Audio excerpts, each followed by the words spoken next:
Wade Morrison had survived a burning tank in the Gulf, a bullet through the shoulder in Fallujah, and 23 years leading a motorcycle club through territory wars. He did not expect to die in a roadside diner over a cup of coffee. But at 9:29 a.m. on a Thursday in October, three men walked through the door with murder in their eyes, and Wade knew his luck had finally run out. The coffee pot shook in Sarah Mitchell's hand as she watched them settle into booth 9. Something was wrong. 4 years working the Crossroads Diner had taught her to read people the way mechanics read engine trouble, and these three men radiated danger like heat off asphalt in August. No club patches on their leather jackets. That was the first warning sign. In this stretch of Arizona where Route 66 crossed County Road 12, bikers wore their colors like uniforms. Riding without patches meant hiding something. Hiding identity. Hiding intent. The oldest one had a scorpion tattooed on his neck, prison ink, with the telltale blur of cheap needles and darker intentions. His eyes swept the diner with the calculating precision of someone mapping exits and angles of fire. The young one couldn't stop his leg from bouncing nervous energy, crackling off him like static electricity. His phone never left his hand, checking messages with the frequency of someone waiting for orders. The third man, gray-bearded and stone-faced, possessed an absolute stillness that frightened Sarah more than the other's obvious tension. Predators went still before they struck. Sarah approached their booth with practiced efficiency, coffee pot raised in silent offering. The scorpion-necked man waved her off without looking at her, his attention fixed on the parking lot beyond the plate glass windows. The young one ordered coffee in a voice that cracked slightly, betraying his nerves despite the hard set of his jaw. The graybeard said nothing, just tapped his fork against the Formica tabletop in a rhythm that set Sarah's teeth on edge. 1, 2, 3, 4, 1, 2, 3, 4, like a countdown. She retreated to the counter where Jake worked the grill, his weathered hands moving through the choreography of eggs and hash browns with the muscle memory of 3 decades. Vietnam had taught Jake to notice things too. The slight hunch of his shoulders told Sarah he'd clocked the 3 men as threats before they'd taken their seats. The morning rush had thinned to the usual Thursday regulars. Martha sat in her corner booth working a crossword silver hair, catching the autumn sunlight streaming through the east windows. 2 truckers occupied the counter stools discussing routes and weather with the easy camaraderie of men who'd logged 1,000,000 miles on America's highways. A family with 2 small children laughed over pancakes in booth 3, the youngest painting syrup patterns on his plate with fierce concentration. Normal people living normal lives, completely unaware that violence was coiling itself into a spring in the corner of the room. Sarah refilled Martha's coffee and cleared plates from booth 5, her circuit bringing her close to the 3 men. Their voices dropped to whispers, but sound carried strangely in the diner's acoustic dead spots. She caught fragments, pieces of a conversation that turned her blood to ice water. The moment he orders black coffee, no sugar, we move. The scorpion-necked man leaned forward, elbows on the table, intensity radiating from every line of his body. That's the signal. Colt always orders the same thing. The second he says it, we finish this. Sarah's hand froze halfway to clearing a water glass. Colt. She knew exactly one person who went by that name, and he'd be walking through that door in exactly 3 minutes if he kept to his schedule the way he always did. Wade Morrison, Iron Wolves president. The man who'd helped Martha carry groceries to her car last month when her arthritis flared. The man who had jump-started Sarah's dead battery without being asked, without expecting anything in return. The man who left $20 tips on $8 breakfast tabs because he knew Sarah was sending money home to Phoenix for her mother's cancer treatment. The rumble of approaching motorcycles vibrated through the diner's foundation. Sarah's heart hammered against her ribs as 5 Harleys rolled into the parking lot, their riders wearing the Iron Wolves colors she'd come to recognize, black leather backing with a snarling wolf's head over crossed bones. The bikes arranged themselves with military precision, their formation suggesting order and discipline rather than the chaotic arrival of men who just happened to be riding together. 4 men dismounted and took positions that seemed casual until Sarah noticed they'd positioned themselves to cover both entrances and maintain clear sight lines across the parking lot. The 5th rider, was the one who'd been leading the formation, swung off his bike with the careful economy of movement that spoke to old injuries healed but not forgotten. Wade Morrison, Colt, 52 years old, silver threading through the dark beard he kept trimmed close to his jaw, Purple Heart pin on his leather vest catching the morning sun. His eyes swept the parking lot once before he headed for the door. Those eyes that seemed to catalog and assess everything they touched. Sarah glanced at booth 9. The scorpion-necked man's hand had disappeared beneath his jacket. The young one's leg stopped bouncing, sudden stillness more alarming than the nervous energy. The graybeard's fork went silent against the tabletop. 3 men coiled tight, waiting for their moment. The door opened with the familiar jangle of the bell above the frame. Colt stepped through, bringing with him the scent of leather, an October morning, and motorcycle exhaust. He touched 2 fingers to his forehead in a casual salute toward Martha, who smiled and waved her pen at him. The 2 truckers nodded acknowledgement, the kind of respectful greeting men gave to someone they recognized as worth respecting. The family with the pancake painting children glanced up briefly before returning to their breakfast, untroubled by the presence of a man whose reputation preceded him by several counties in every direction. Colt settled onto his usual stool at the counter third from the left, positioning himself where he could watch both the door and the parking lot through the windows. Old habits from old wars never quite died. The man beside him, the one who dismounted second and followed Colt inside, took the stool to his right. James Reynolds, Ghost, vice president of the Iron Wolves, and according to local knowledge, Colt's best friend since before most people in the diner had been born. The prosthetic fingers on his right hand were obvious in the morning light, 3 fingers replaced from the second knuckle with titanium and silicone that moved with unsettling precision. The hearing aid in his left ear was less obvious, but Sarah had noticed it during previous visits, the small device nearly invisible against his salt and pepper hair. Colt reached for the laminated menu card that stood between the napkin dispenser and the salt shaker, a gesture so habitual it bordered on ritual. Sarah knew he wouldn't actually read it. In 6 months of Thursday morning visits, he'd never once deviated from his order. Black coffee, no sugar, 2 eggs over easy, toast wheat dry. The consistency had been charming at first, then endearing, and now it was about to get him killed. Sarah moved before conscious thought caught up with instinct. Her hand closed around the coffee pot, her feet carrying her toward the counter, with the smooth efficiency of someone who'd walked these same steps 10,000 times. To anyone watching, she was simply doing her job, refilling coffee, taking an order, being the invisible service worker that most customers never really saw. But Sarah saw everything. The way the scorpion-necked man's shoulders tensed, the way the young one's hand drifted toward his jacket, the way the graybeard's cold eyes tracked Colt's every movement with the focused intensity of a sniper acquiring a target. 10 seconds, maybe less. That's how long she had before Colt spoke the words that would trigger the trap. She reached his stool, coffee pot tilted in offering. Colt glanced up at her, and for one crystalline moment their eyes met. His were darker than she'd expected up close, brown like creek water, over stones carrying depths she hadn't noticed from across the diner. Intelligence lived in those eyes, and something else. Sadness, maybe. The kind of old grief that never quite healed, just settled into the bones and became part of the architecture of a person's soul. The menu card lay forgotten under his hand.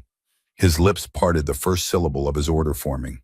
Sarah leaned forward, bringing her face close to his ear, the movement hidden by the angle of her body and the coffee pot she held between them and Booth 9's sightline. Her lips barely moved the words, more breath than sound, intimate and urgent and desperate. Don't speak. They're here to kill you. Colt went absolutely still, not frozen, but controlled the sudden immobility of a soldier who just realized he was standing in a minefield. His hand on the counter didn't move, but Sarah saw his pupils dilate, saw the muscles in his jaw flex, once saw his eyes cut sideways toward Booth 9 without moving his head. 3 seconds of absolute silence stretched like pulled wire. Then Colt's hand came up in a casual gesture, 2 fingers tapping once against the counter before dropping again. Ghost, who'd been perusing his own menu, went rigid. Whatever signal Colt had just given Ghost understood it perfectly. The easy warmth drained from Ghost's expression, replaced by a cold alertness that transformed him from friendly middle-aged biker to something far more dangerous. Colt shifted on his stool, the movement appearing relaxed and unhurried to anyone who wasn't reading the sudden tension in his shoulders. His voice came out easy, conversational, completely at odds with the predatory focus that had taken over his eyes. You know what, I'm not that hungry after all. Just the coffee for now. Sarah poured with hands that wanted to shake but somehow stayed steady. Steam rose from the cup, carrying the rich, bitter smell of dark roast. Colt wrapped his fingers around the ceramic, lifted it slightly, in what might have been thanks or acknowledgement, or something else entirely. Ghost stood the movement smooth and casual, and walked toward the restroom.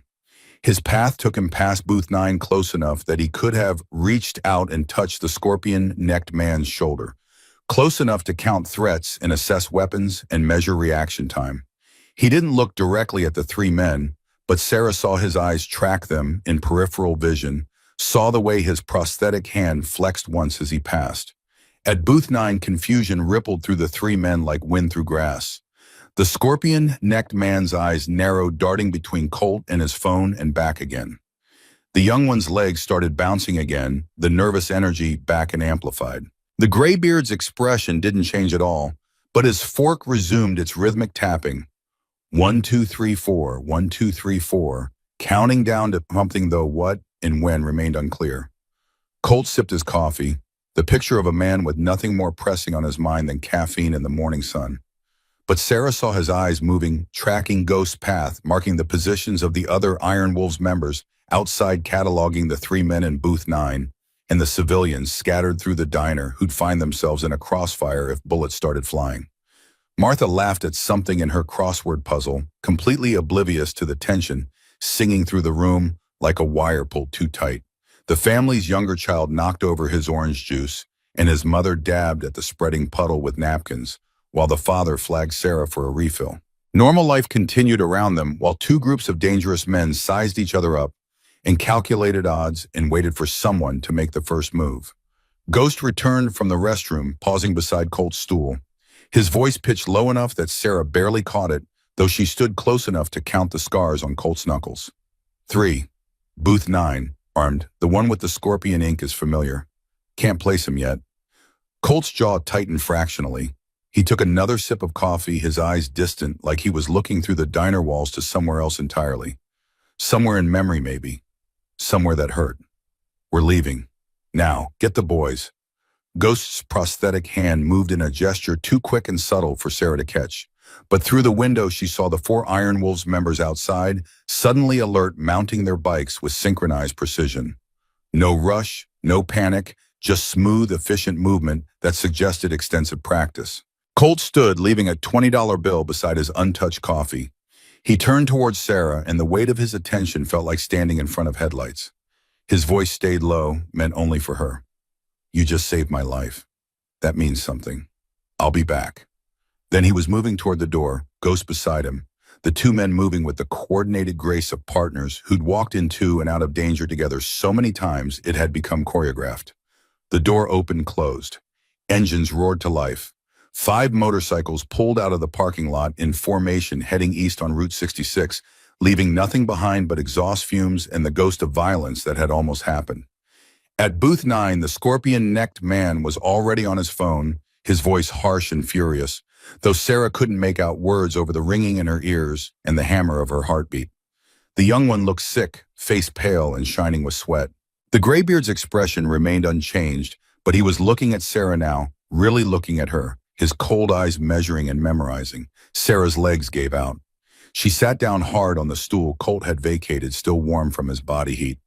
The coffee pot dangled from her nerveless fingers, liquid sloshing against the glass. Jake appeared at her elbow, his hand on her shoulder, his voice cutting through the static in her head.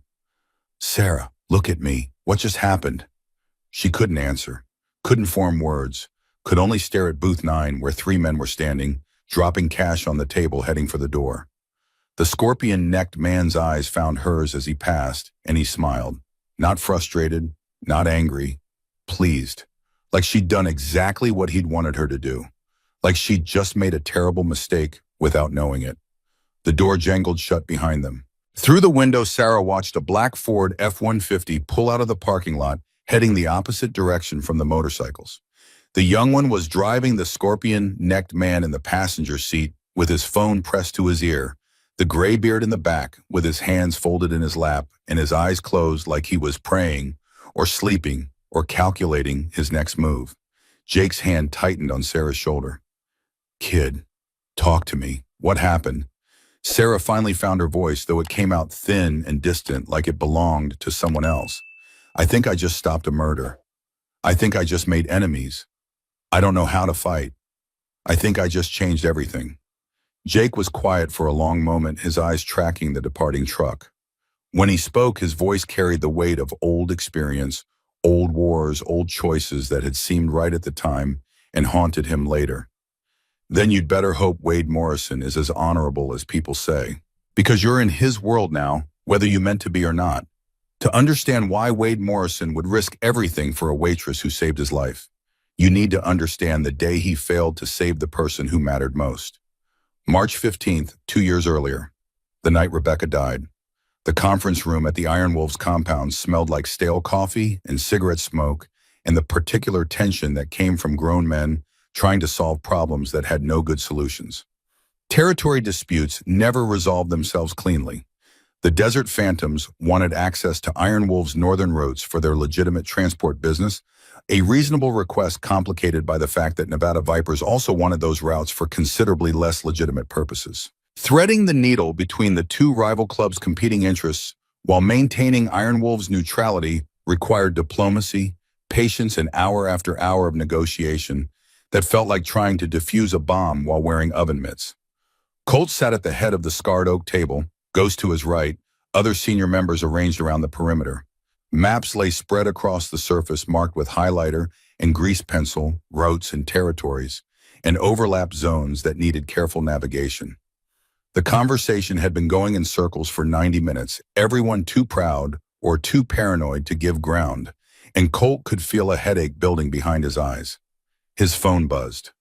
Rebecca, his daughter, his entire world, his reason for building something worth defending instead of just collecting grievances and enemies like so many men in this life did. He glanced at the screen. Text message, not a call. That meant it wasn't urgent. Probably asking for money or permission to stay over at a friend's house or some other routine teenage request that could wait 20 minutes. The phone buzzed again. Another text. Colt's thumb hovered over the screen, ready to open it. But Ghost was talking about routes through Sedona, and Marcus Thompson was arguing about liability, and someone else was asking about insurance coverage, and the moment slip had passed. "I'll call her back," Colt thought. 20 minutes. "Meeting's almost done. She can wait 20 minutes. He put the phone face down on the table and returned his attention to the maps and the arguments and the careful balancing act that kept violence from erupting between clubs who all thought they had righteous claims to the same stretches of Arizona highway. 18 minutes later, an unknown number lit up his phone screen. Colt almost didn't answer, but something about the timing made his stomach clench.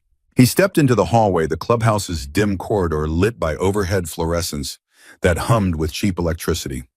"Mr. Morrison, this is Officer Chen with Scottsdale Police. There's been an accident involving your daughter, Rebecca Morrison. We need you to come to Scottsdale Medical Center immediately." The drive took 43 minutes that felt like hours and seconds simultaneously, time stretching and compressing until Colt couldn't tell if he'd been driving for days or if he'd teleported directly from the compound to the hospital parking lot. Ghost drove because Colt's hands were shaking too badly to hold the wheel steady, his vision tunneling down to pinpoint focus on the road ahead, while everything else blurred into irrelevance. The emergency room smelled like disinfectant and blood and desperation.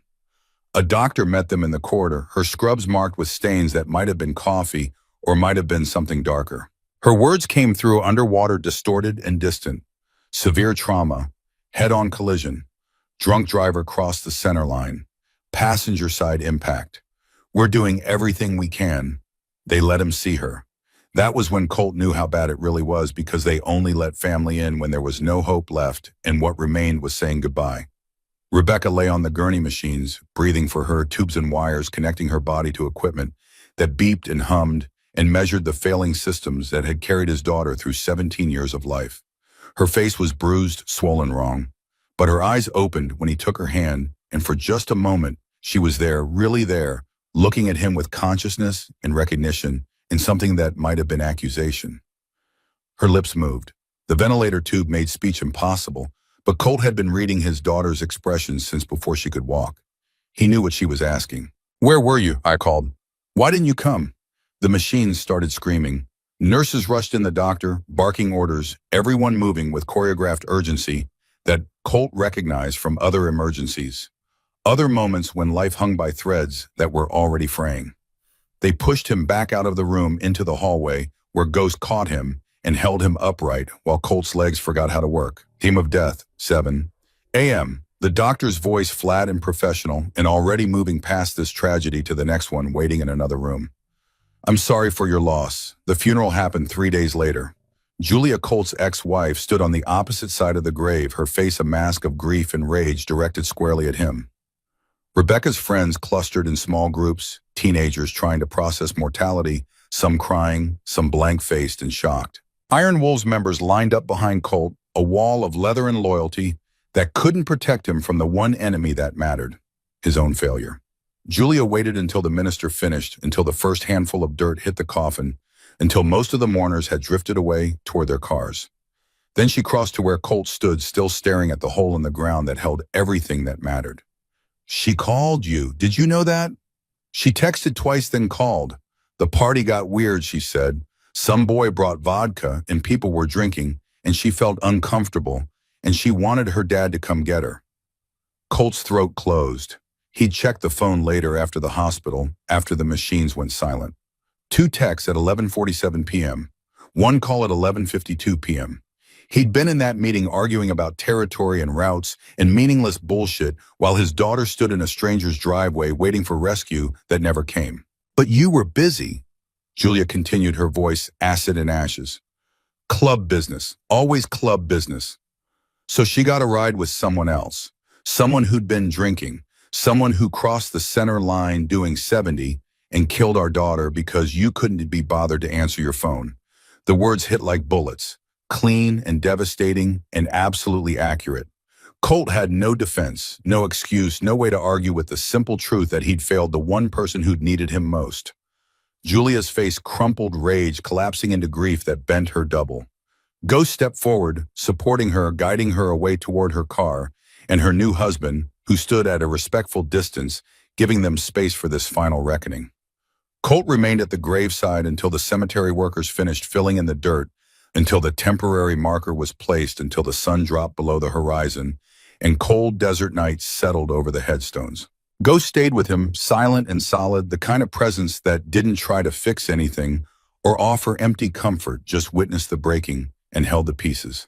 Finally, as stars emerged overhead and temperature dropped toward freezing, Colt spoke. I'm going to do better. I'm going to be better. Next time someone needs help, I'll be there. I'll answer. I won't fail again. Ghost's prosthetic hand settled on Colt's shoulder. Rebecca wouldn't want you carrying this forever, brother. Colt shook his head, slow and certain. This is mine to carry. Forever. That's the price. That's what I owe. 3 months after Rebecca's funeral, Julia finalized the divorce and moved to California with her new husband. The house Colt had shared with his family for 16 years sold to strangers who painted over Rebecca's room and tore out the garden where she'd grown tomatoes. Colt moved permanently into his quarters at the compound, converting Rebecca's bedroom furniture into a meditation space he rarely used except for those nights when sleep wouldn't come and memories wouldn't quiet. He planted a garden behind the clubhouse, working the soil with his hands, growing vegetables he distributed to club members' families. Therapy doc called it recognizing PTSD when he saw it. Penance, Colt thought, though he never said it aloud. Growing things, nurturing life, trying to balance the scales. The promise he'd made at graveside became his operating code.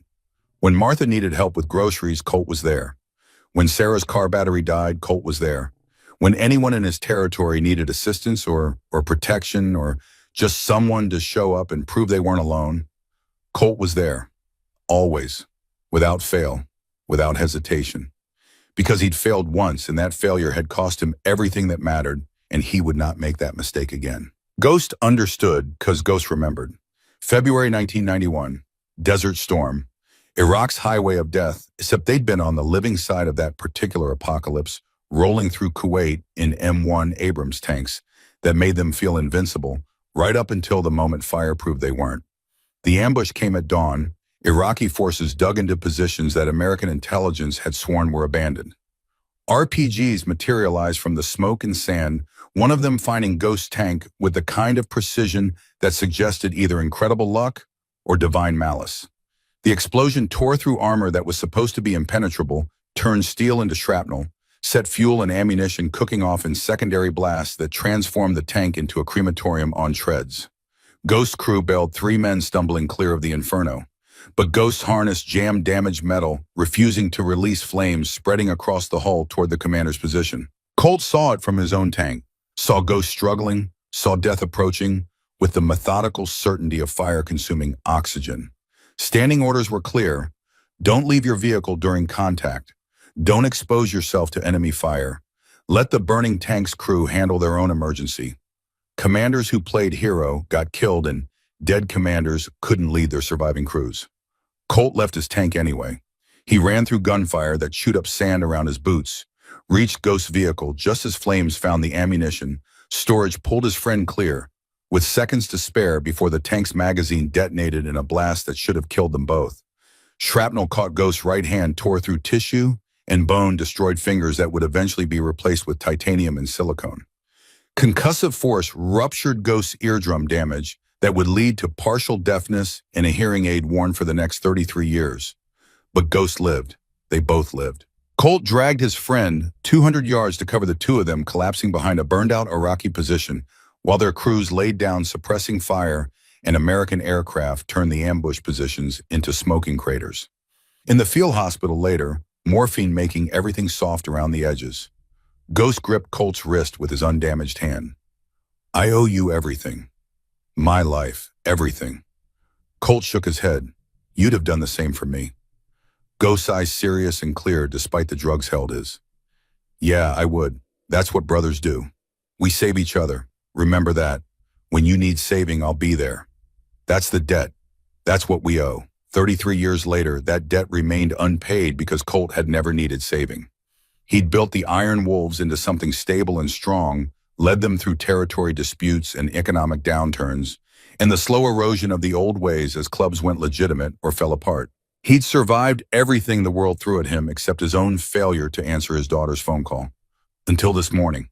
Until a waitress he barely knew whispered a warning that stopped 3 bullets before they could fly.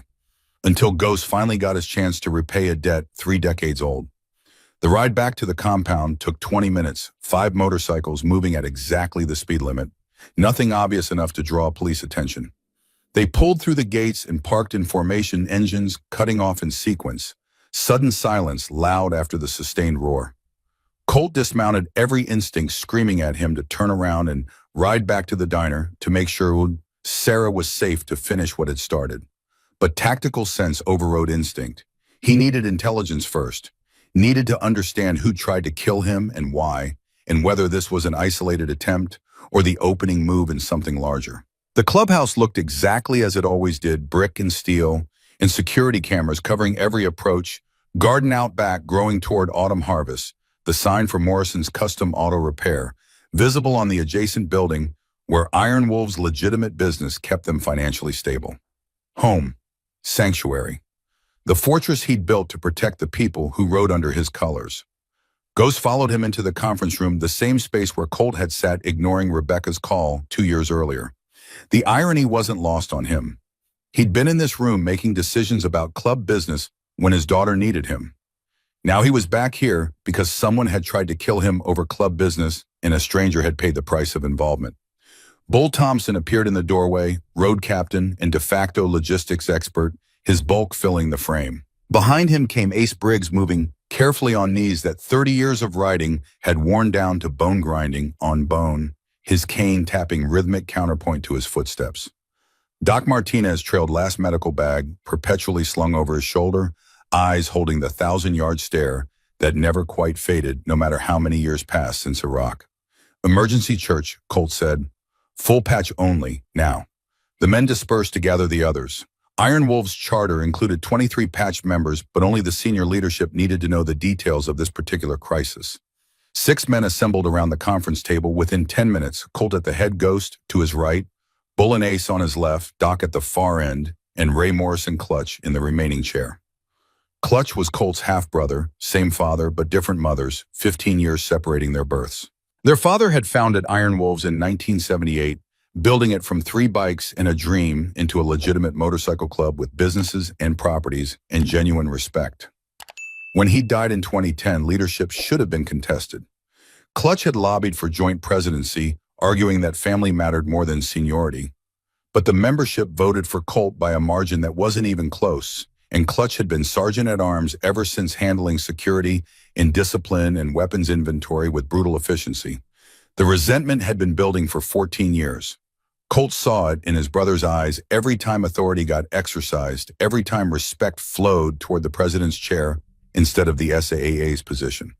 Clutch wanted the patch, wanted the power, wanted the recognition their father had given to Colt instead of dividing equally between sons. But family was family. Brotherhood meant something. So Colt kept trying to bridge the gap, while Clutch kept widening it, and they both pretended not to notice the slow fracture spreading through their relationship. Colt waited until everyone was seated, until the door closed, until silence settled, heavy enough to carry the weight of what he needed to say. Someone tried to kill me this morning, at Crossroads Diner. 3 men, armed, waiting for me to order coffee so they could use my routine as their signal. They knew my Thursday morning schedule. They knew where I'd be when I'd be there, exactly what I'd order. That information didn't come from surveillance. Ghost leaned forward, prosthetic fingers drumming on the table. Inside job. Has to be. Your Thursday run isn't posted anywhere. It's not on social media. It's just something you do and only we know about it. Clutch's face darkened. You're assuming a rat based on what could be coincidence. Could be someone noticed the pattern over time. Bull shook his head. 3 months surveillance to learn a coffee order. Nobody invests that kind of time for a single hit. Someone told them. Question is who? Colt pulled out his phone, opened, voice recording, set it on the table. Before we get into witch hunts, let's focus on what we know, Ghost. You said the one with the scorpion tattoo looked familiar. Ghost nodded slowly, his eyes distant with the effort of reaching back through memory. Yeah, took me the whole ride to place him. Marcus Kane used to be ours, sergeant-at-arms before Clutch took over. You kicked him out about 18 months ago after he put a civilian in the hospital. The name hit Colt like cold water. Viper. That's what they'd called him. The scorpion neck tattoo, earning him a call sign that fit his personality, patient venomous. Willing to wait as long as necessary before striking. He'd been a good SAA, brutal when necessary, but disciplined. Until the night in Flagstaff when a drunk college kid made the mistake of bumping into Viper at a bar, spilling his drink, laughing about it. Viper had beaten the kid so badly he'd spent 2 weeks in ICU, permanent vision damage, in one eye, reconstructive surgery on his jaw. The kid's only crime was clumsiness and youth and being in the wrong place when Viper's temper finally slipped its leash. Iron Wolves had a code. No harming civilians without cause. No excessive force against people who couldn't fight back. No using club colors as excuse for personal violence. Viper had broken all 3 rules in full view of witnesses, and the club had voted 9-1 to revoke his patch. Only Clutch had argued for leniency, claiming loyalty mattered more than one mistake. Colt remembered Viper's face when the vote came down. Not remorse, not shame. Pure rage aimed directly at the president, who'd enforce consequences for actions that Viper thought should be overlooked. You'll regret this, Viper had said, stripping off his colors and throwing them on the conference table. I gave you 15 years, best years of my life. You're throwing me away for some random asshole who couldn't watch where he was going. Colt had stayed calm, kept his voice level. The code isn't optional. You crossed the line. This is the price. Viper's smile had been all scorpion, all venom. We'll see about prices. We'll see who pays what. 18 months of silence. 18 months of waiting for retaliation that never came. Until this morning. So Viper held a grudge, Ace said. Shocker. But where's he getting resources for a hit? Last I heard, he was washing out no club affiliation, no prospects. Ghost's expression went dark. I made some calls on the ride back. Viper's riding with Nevada Vipers now. Alejandro Vargas's crew. The temperature in the room dropped 10 degrees. Nevada Vipers were everything Iron Wolves wasn't: violent mercenary involved in drug trade and human trafficking, controlled territory through intimidation and execution. Alejandro Vargas, known as El Diablo, for reasons that had nothing to do with theology and everything to do with his approach to competition, ran Nevada Vipers like a cartel. Efficient, ruthless, willing to do anything that advanced his territory and power. If Viper had allied with Diablo, Then this morning's attempt wasn't personal revenge. It was the opening move in a territorial war. Clutch leaned back in his chair, arms crossed. So what's the play? We can't hide. Can't run. Diablo wants our territory. He'll keep coming until he gets it, or we stop him. Colt studied his brother's face, looking for tells for any sign that Clutch knew more than he should. But Clutch's expression remained carefully neutral, giving away nothing. First priority is protecting the civilian who saved my life. Sarah Mitchell. Single mother, works at Crossroads, has family in Phoenix. Viper saw her, warned me. That makes her a target. Doc spoke up, his voice quiet but carrying. If Viper's smart, he'll use her as leverage. Grab her, use her to draw you out. Classic bait play. Bull nodded agreement. We bring her here. Full protection. Move her family too if they're vulnerable. Colt's phone buzz. Unknown number. He answered on speaker. A voice he didn't recognize, young and scared. Mr. Morrison, this is Sarah Mitchell. The men from the diner, they're texting me. They know where I live. They know about my daughter. They sent pictures. Please, I don't know what to do. Every man at the table went still. Colt's voice stayed calm despite the rage building behind his eyes.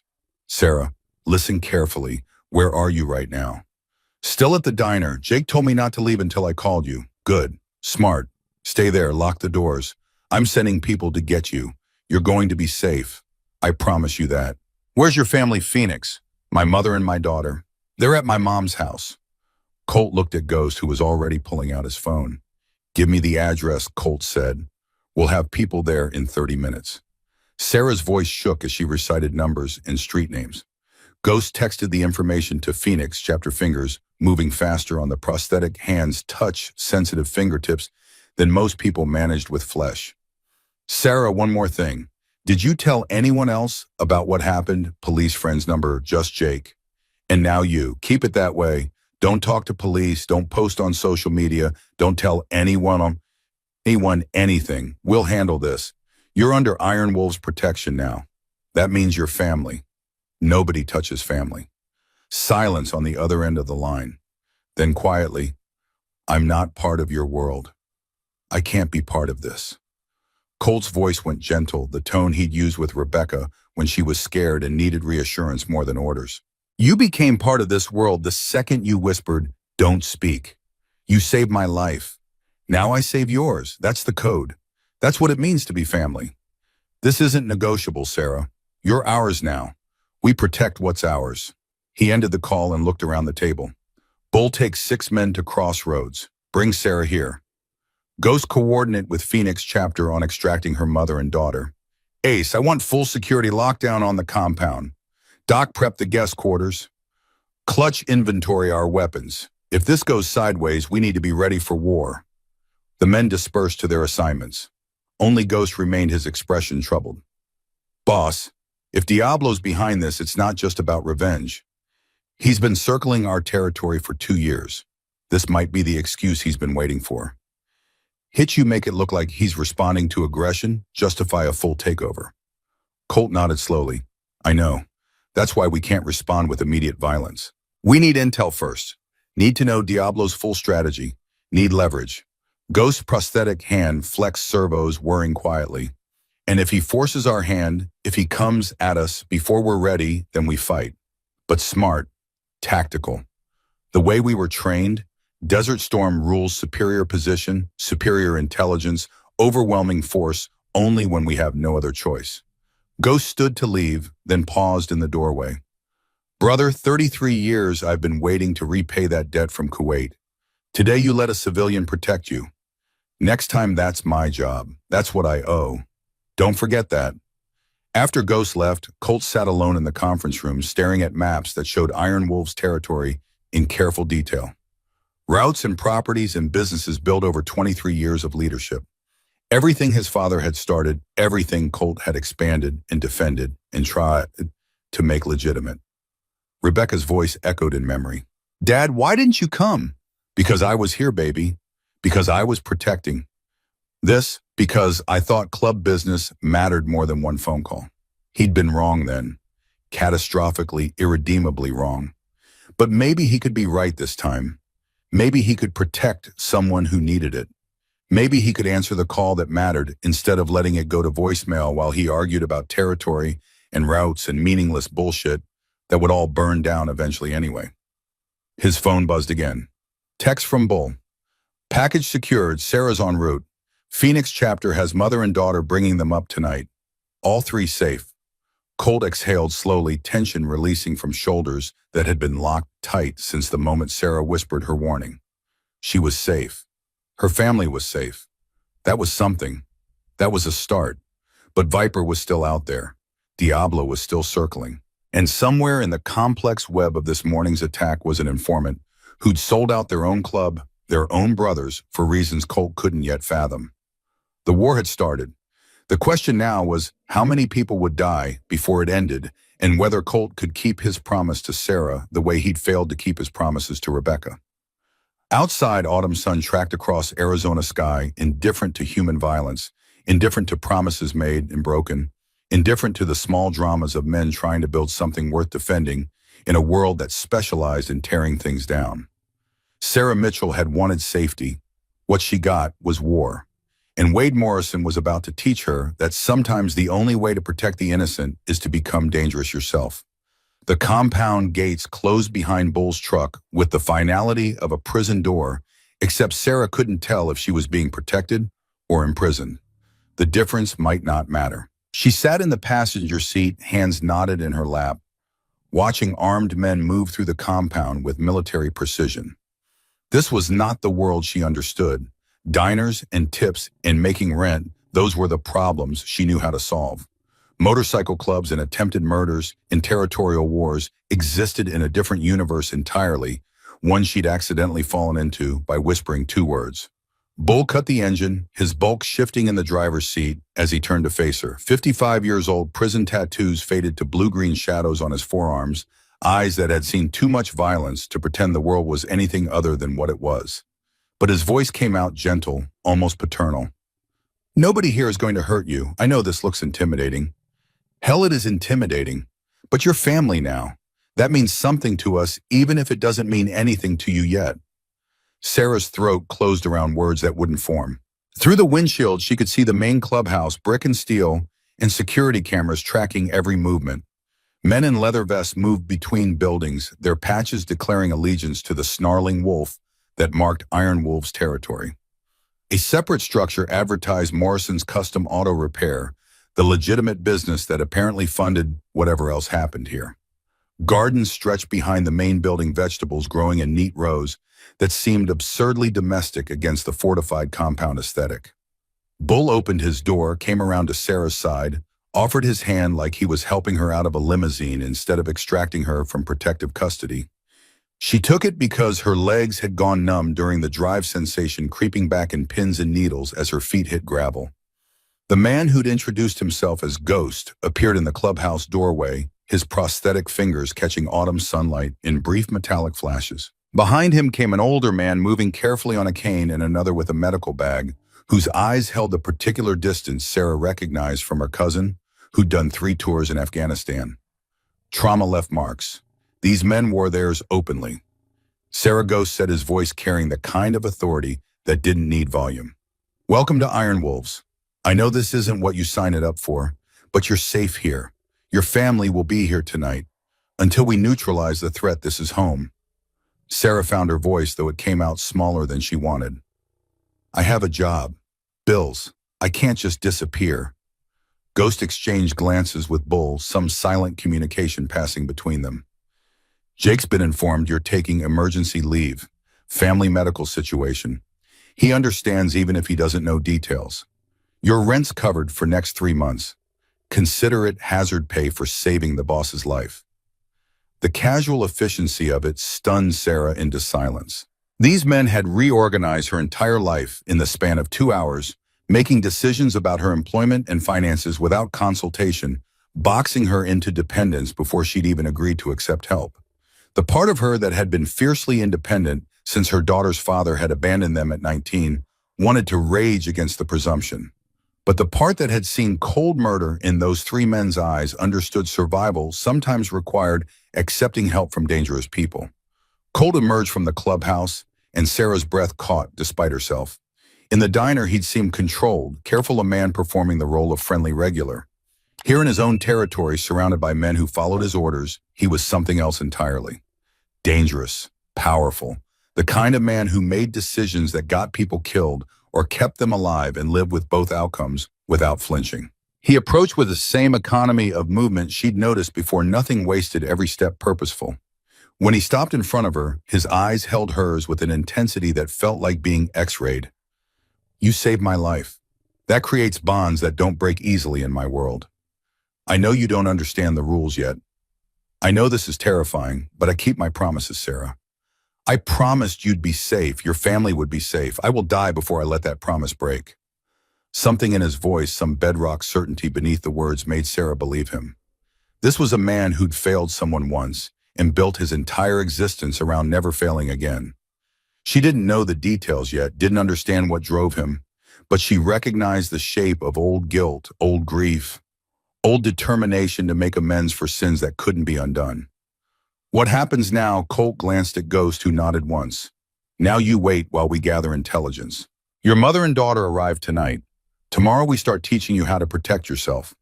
Day after we figure out who's coordinating this attack and we end it." Sarah's hands were shaking. She shoved them in her jacket pockets. "I don't know how to be part of this world." Colt's expression softened fractionally. "Nobody does at first. But you learn. We'll teach you. Come on, I'll show you where you'll be staying." The guest quarters occupied a separate building behind the main clubhouse, 2 bedrooms, and a living area that felt more like a small apartment than prisoner housing. The furniture was simple but clean, the kitchenette stocked with basics, the bathroom supplied with toiletries still in packaging. One bedroom held a double bed and dresser. The other had been set up for a child, complete with stuffed animals arranged on the pillow and a bookshelf filled with young adult novels. Sarah stared at the children's room, emotion threatening to overwhelm her, carefully maintained control. "How did you know?" Colt stood in the doorway, hands in his pockets. Ghost called ahead, had people pick up supplies. "My daughter was 8 at once. I remember what she liked at that age." Was. Past tense. Sarah heard the weight behind that single syllable, the universe of loss compressed into 2 letters. "I'm sorry." Colt's jaw tightened. "Me too. Every day. But that's why I know what matters, why I won't let anything happen to Lily, or your mother, or you." He turned to leave, paused at the threshold.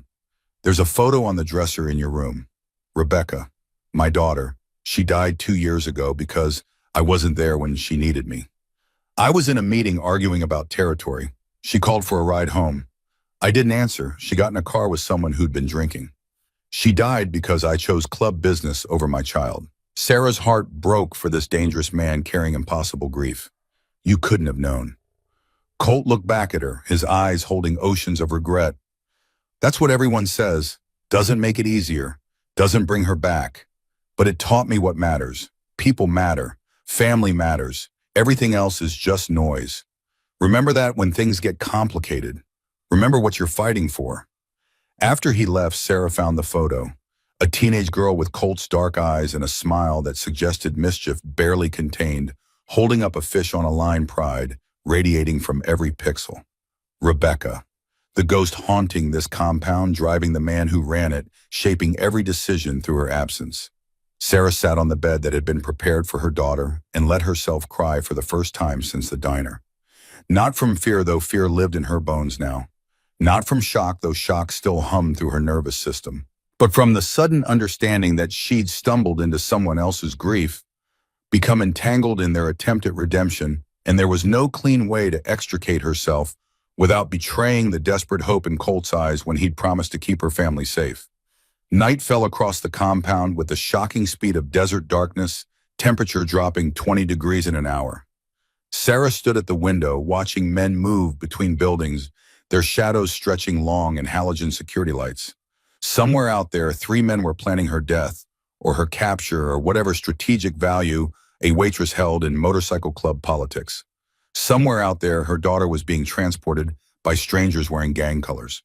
Somewhere out there, the normal life Sarah had built from nothing was burning down, and all she could do was watch from behind fortified walls. Headlights swept across the compound at 8:32 SUVs, rolling through the gates with the measured caution of convoy movements. Sarah's heart lurched. Bull appeared at her door, his massive frame somehow reassuring. Your family's here. Phoenix chapter came through. No complications.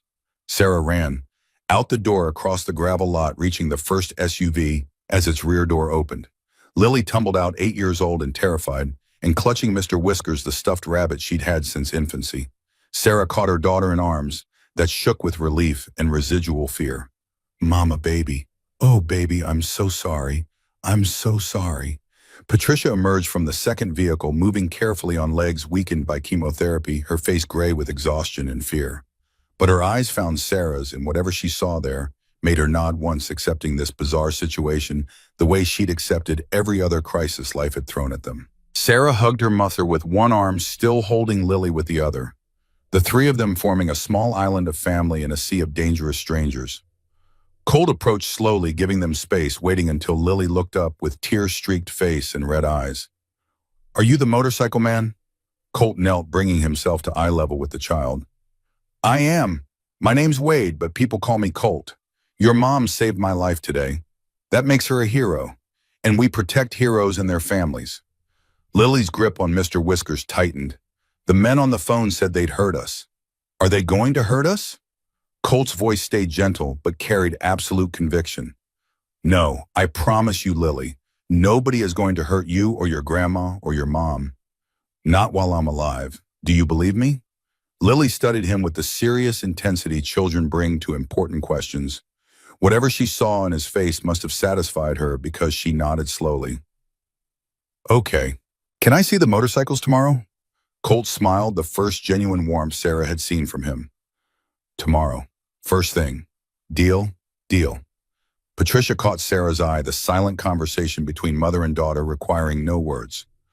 Are we safe? Sarah nodded. As safe as we can be. Patricia's expression said she'd reserve judgment, but would trust Sarah's assessment for now. They settled into the guest quarters with the surreal domesticity of refugees adapting to temporary shelter. Patricia took the master bedroom, insisting Sarah and Lily share the second room the way they had during the worst financial stretches when apartment space was measured by what they could afford rather than what they needed. Lily explored with the resilient curiosity of childhood, finding books and stuffed animals and a small TV with streaming services already configured. Sarah made sandwiches from the supplies in the kitchenette, her hands moving through familiar motions while her mind spun through impossible scenarios. How long would they be here? What happened if Colt couldn't stop the men hunting them? What kind of life was she condemning? Lily to this world of violence and leather and men who solve problems with tactics instead of conversation. A knock on the door after 9 o'clock. Sarah tensed, but it was only Ghost carrying a wireless router and what looked like a tablet. Figured Lily might want to stay connected with school friends. We set up secure Wi-Fi routes through VPN untraceable. She can video chat, do homework, whatever keeps her routine normal. The thoughtfulness stunned Sarah. Thank you, you didn't have to do that. Ghost's expression stayed neutral, but something softened around his eyes. Colt's daughter was a year older than Lily when she died. He remembers what matters to kids that age. Connection. Normalcy. Feeling like the world hasn't completely ended, even when adults are terrified. He set up the equipment with practiced efficiency, showed Sarah how to access safe websites, left a card with phone numbers for emergencies. You need anything day or night, you call. Someone will answer. Someone will come. That's the promise. After he left, Sarah sat on the couch watching Lily video chat with her best friend, 8-year-old conversation about nothing and everything. The blessed ordinary concerns of homework and crushes and whether horses or dolphins were cooler. Patricia settled beside Sarah, her thin hand finding her daughter's. Tell me the truth. How bad is this? Sarah kept her voice low enough that Lily wouldn't overhear. 3 men tried to kill the club president. I warned him. Now they're targeting me to draw him out. These people, the Iron Wolves, they're protecting us. But I don't know how this ends. Patricia was quiet for a long moment, watching her granddaughter's animated face. Your father ran when things got hard, when I got pregnant with you, when bills piled up, when life required showing up. He ran. These people, these dangerous men in their leather and their fortress, they showed up. They're here. That counts for something. Sarah thought about Colt's grief, Ghost's loyalty, Bull's gentleness despite his size. Complicated men in a complicated world trying to live by codes that made sense to them, even when those codes led to violence. Yeah, it counts for something. I just wish I knew what. Morning arrived with desert sun burning away the night's cold temperature, climbing toward the mid-70s by 8 a.m. Sarah woke to find Lily already dressed and waiting by the window, Mr. Whiskers tucked under one arm. Is it tomorrow yet? Can we see the motorcycles now? Sarah dressed quickly, checked on Patricia, who was sleeping deeply for the first time in weeks, according to the peaceful set of her features. They emerged into compound morning, the place transformed by daylight from threatening fortress to something almost normal. Men worked on bikes in the open garage, tools clanging classic rock, playing from speakers. The smell of coffee and bacon drifted from the clubhouse kitchen. Someone was mowing the lawn behind the main building, the mundane suburban sound completely at odds with Sarah's expectations. Colt appeared from the garage, grease staining his hands, looking more like a mechanic than a criminal. He wiped his palms on a rag, smiled at Lily. Ready for that tour? Lily nodded enthusiastically, her fear from last night apparently forgotten or suppressed beneath childhood's remarkable capacity for adaptation. Colt led them through the garage, explaining different bike models with the enthusiasm of someone who genuinely loved the machines. Lily asked a million questions about speeds and gears and why some bikes were loud and others quiet. Sarah watched her daughter's face light up with interest, watched Colt's expression soften as he answered each question with patience and detail. This one's mine.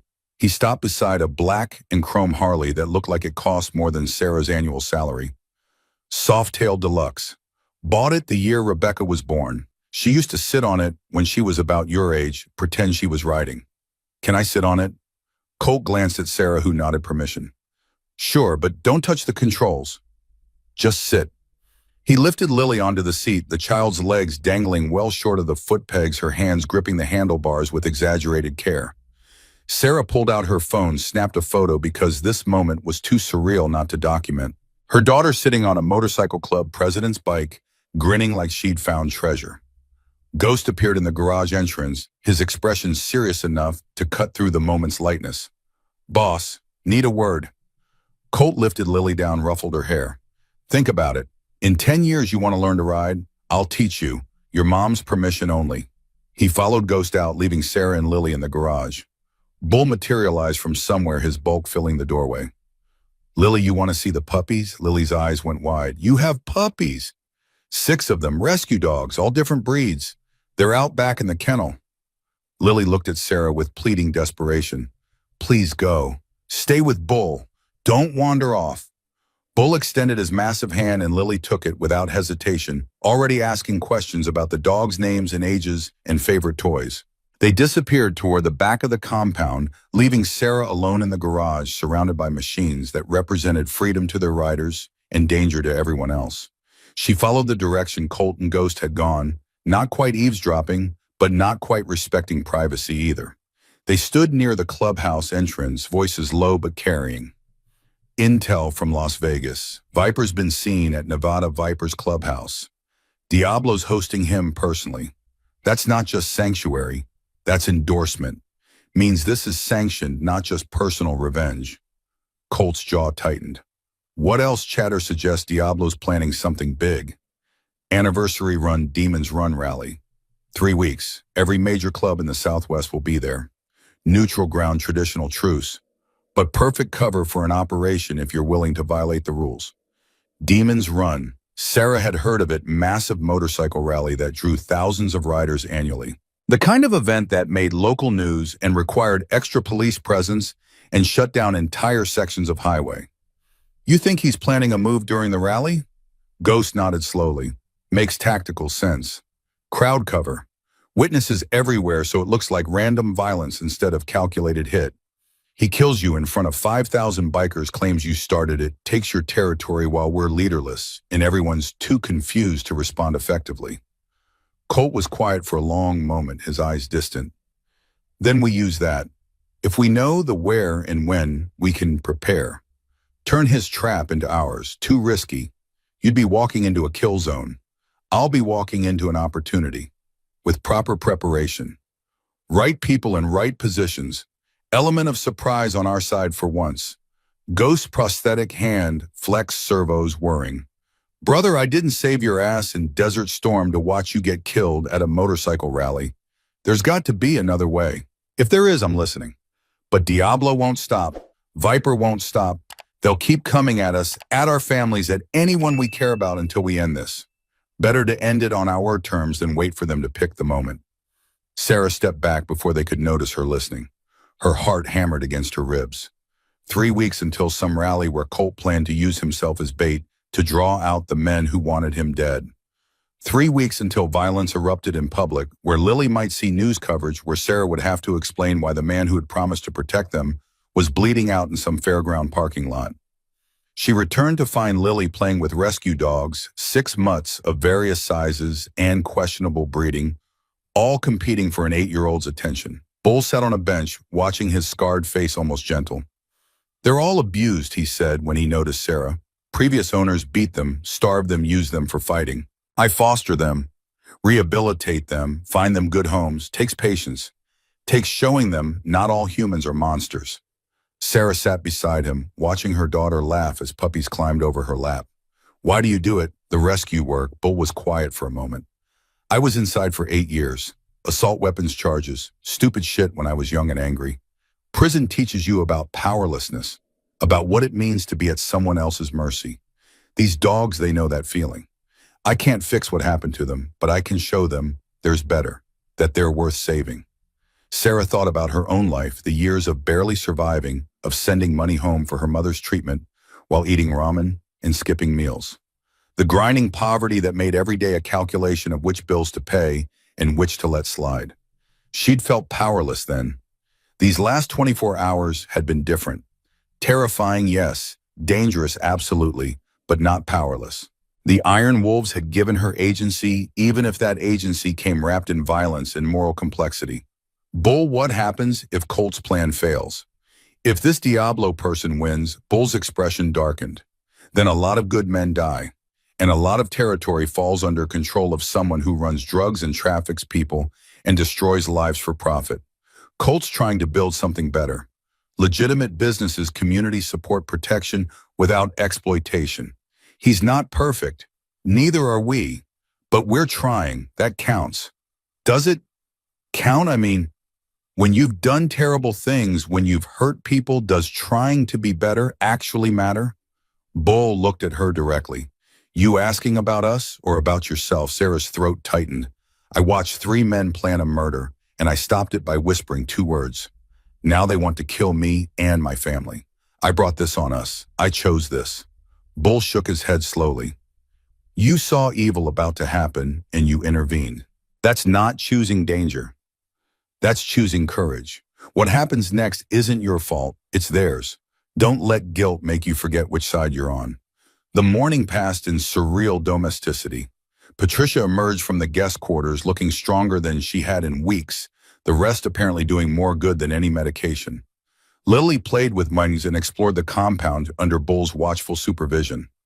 Sarah helped in the clubhouse kitchen, chopping vegetables for lunch, while women who introduced themselves as Iron Wolves old ladies chatted about ordinary things like grocery shopping and children's soccer schedules.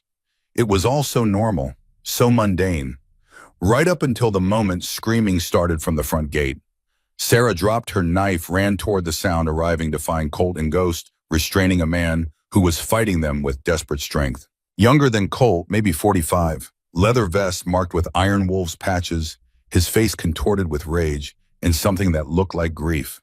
The man broke free, for a second stumbled toward the clubhouse, pointing at someone behind Sarah. "You fucking liar, you sold us out. I know it was you."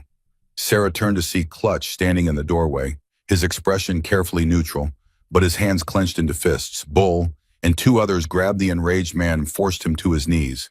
Colt stood over him, voice cold. "Jackson, calm down. Tell me what's happening." The man Jackson was crying now, rage collapsing into devastation. "Nevada Vipers hit my house this morning, took my wife, left a message saying they know everything about us, know our addresses, our families, our routines, said they got it from someone inside." And he pointed at Clutch again. "He was at my house 2 days ago, saw where my kids sleep, saw where Rachel keeps her car keys." The temperature in the compound dropped to sub-zero. Every Iron Wolf present turned to look at Clutch, questions forming in eyes that had trusted him with their lives and their families. Clutch's face flushed red. That's bullshit. I was there fixing your security system, doing my job as sergeant-at-arms. You're going to blame me because Diablo's got good intelligence, Colt's voice cut through the rising tension. Everybody back. Now, Jackson Bull, take care of him. Get him somewhere quiet. Ghost Clutch conference room. Now, they filed inside Colt's authority, holding the situation together by force of will. Sarah should have returned to the kitchen, should have stayed out of club business, should have maintained the distance between civilian and criminal. But she'd stopped 3 murders yesterday. She'd earned the right to know if the man protecting her was being betrayed from within. She followed, slipping into the conference room behind Doc, positioning herself where she could watch but wouldn't be immediately noticed. Colt stood at the head of the table, Ghost to his right, Clutch isolated on the opposite side. The separation was deliberate positioning that declared suspicion before words could. Clutch, Colt said quietly, "Give me your phone." Clutch's eyes flashed.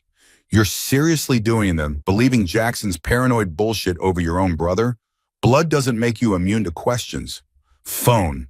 Now." For 5 seconds, Sarah thought Clutch would refuse. Thought violence would erupt in this room, brother against brother. Loyalty tested past breaking. Then Clutch pulled his phone from his pocket, slammed it on the table hard enough to crack the screen. "Fine. You want to violate my privacy? Go ahead. You won't find shit." Ghost picked up the phone, his prosthetic fingers navigating the screen with practiced ease.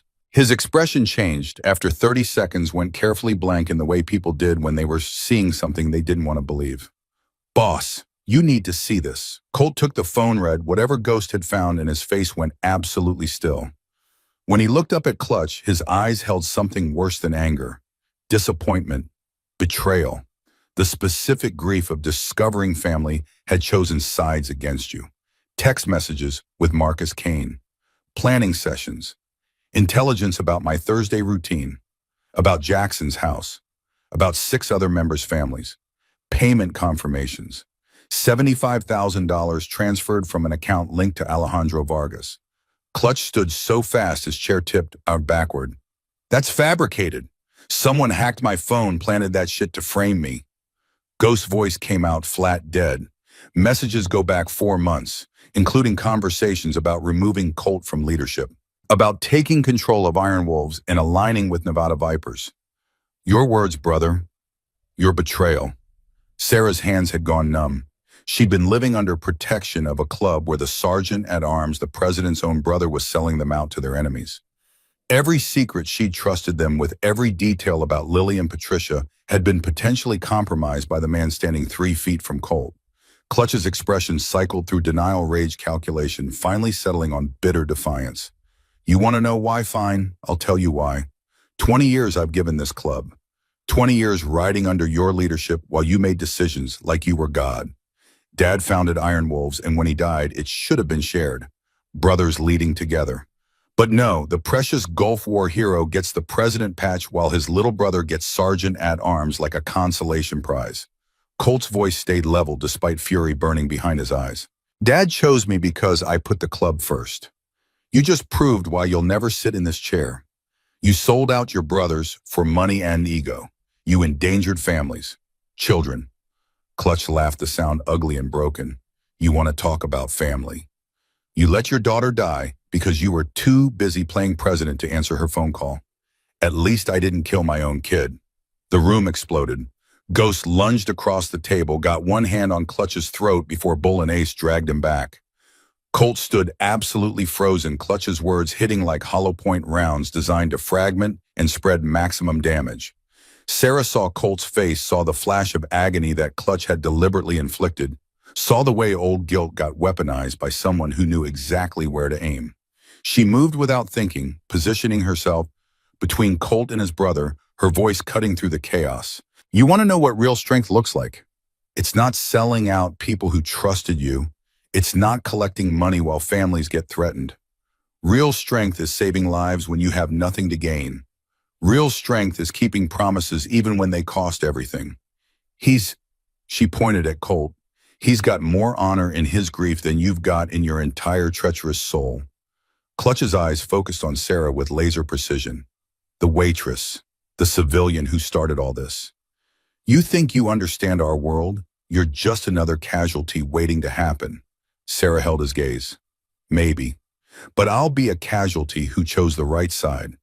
What will you be? Ghost had regained control, his voice icy. Church vote. Clutch Morrison, you're charged with betraying your club, selling intelligence to enemies endangering brothers and their families. Traditional penalty is death. All in favor. Hands rose around the table. Everyone except Colt, who stood with arms at his sides, staring at his brother with an expression Sarah couldn't read. Boss Ghost prompted gently. Colt's voice came out rough. He's still my brother, still a family, even if he forgot what that means. I won't vote for his execution. Then what? Clutch spat. You're going to let me walk? No. You're going to tell us everything. Every detail of Diablo's operation. Every plan, every timeline, every weakness. Then you're going out in bad standing. Patches stripped, bike destroyed. You leave Arizona. If you ever come back, we won't be merciful twice. Clutch's laugh sounded like something dying. You think Diablo will let me walk after this? You're signing my death warrant. Colt's expression hardened. You signed it yourself the moment you betrayed your brothers. Now you live with the consequences. Start talking, beginning with Demon's Run. What's the plan? 3 hours of interrogation followed. Sarah listened from her corner, taking notes on her phone, documenting everything Clutch revealed. Diablo planned to use the rally as cover for eliminating Iron Wolves' leadership. Viper would lead the strike team. Colt would be targeted, publicly made into an example. The goal wasn't just territorial acquisition. It was sending a message that honor and loyalty were weaknesses in a world where only power and ruthlessness mattered. Clutch spilled it all, motivated by self-preservation more than remorse. He'd been planning this for 2 years, building relationships with Nevada Vipers, feeding them intelligence, positioning himself to take over Iron Wolves after Colt's removal. The money had been secondary. The real motivation was ego resentment, the decades-long grievance of a younger brother who'd never felt adequately recognized. When it was done, when every detail had been extracted and verified, Colt stood. Ghost Bull Doc, strip his patches, ace catalog, and destroy his bike. Clutch, well, you got 1 hour to pack your shit and leave. I see you again, you're dead. That's not a threat. That's a promise. They dragged Clutch outside. Sarah heard the roar of an engine being revved, heard the sudden silence as it cut off, heard what sounded like a sledgehammer hitting metal. Destroying the bike. The ultimate punishment in motorcycle culture, obliterating the machine that represented freedom and identity and belonging. Colt sat alone at the conference table, head in his hands. Sarah approached carefully, not sure if her presence would be welcome or intrusive. He spoke without looking up. You shouldn't have done that. Defended me to him. Now he knows you matter. That makes you more vulnerable. Sarah sat across from him. He already knew. They've been threatening my family since yesterday. What I did was choose my side. Same as you chose yours when you refused to kill him. Colt looked up, his eyes red-rimmed with unshed tears. He's my brother. I can't just erase that, no matter what he's done, no. But you can stop letting him use your guilt as a weapon. Rebecca's death wasn't your fault. You didn't put her in that car. You didn't pour the drinks. You were a father who made a mistake, and the universe punished you in the cruelest possible way. But you've spent 2 years trying to redeem that mistake by protecting everyone else. That counts. That matters. Colt's hands trembled. Does it? Because from where I'm sitting, all I've done is bring more danger into more lives. Yours, Lily's, your mother's. Jackson's wife is being held hostage because I failed to see my own brother's betrayal. Sarah reached across the table, took his hand in both of hers. You didn't betray anyone. Clutch did. You're trying to fix it. You're fighting to protect people who can't protect themselves. That's the opposite of failure. That's heroism, even if it doesn't feel like it. Ghost appeared in the doorway. Clutch is gone. Heading north, probably trying to reach Canada before Diablo figures out he talked. Jackson's wife, we've got people working on extraction. Should have her back by tonight. Colt nodded, pulling himself together through visible effort. Good. Double security on the compound. I want eyes on every approach. Sarah, your family doesn't leave the grounds. Not until this is finished. 3 weeks, Sarah said quietly, until demons run. That's when you're planning to end this. Colt's expression confirmed what she'd overheard earlier. Yeah, 3 weeks. We use the rally as our trap instead of Diablo's. Turn his own plan against him. But first we prepare, and that includes you. Sarah felt ice water in her veins. What do you mean? Colt stood, his presence filling the room. You're in this whether you want to be or not. Diablo knows your face. Viper wants revenge on you for warning me. You're a target, so we're going to teach you how to survive, how to fight, how to protect yourself and your family if everything goes wrong. Starting tomorrow. No arguments.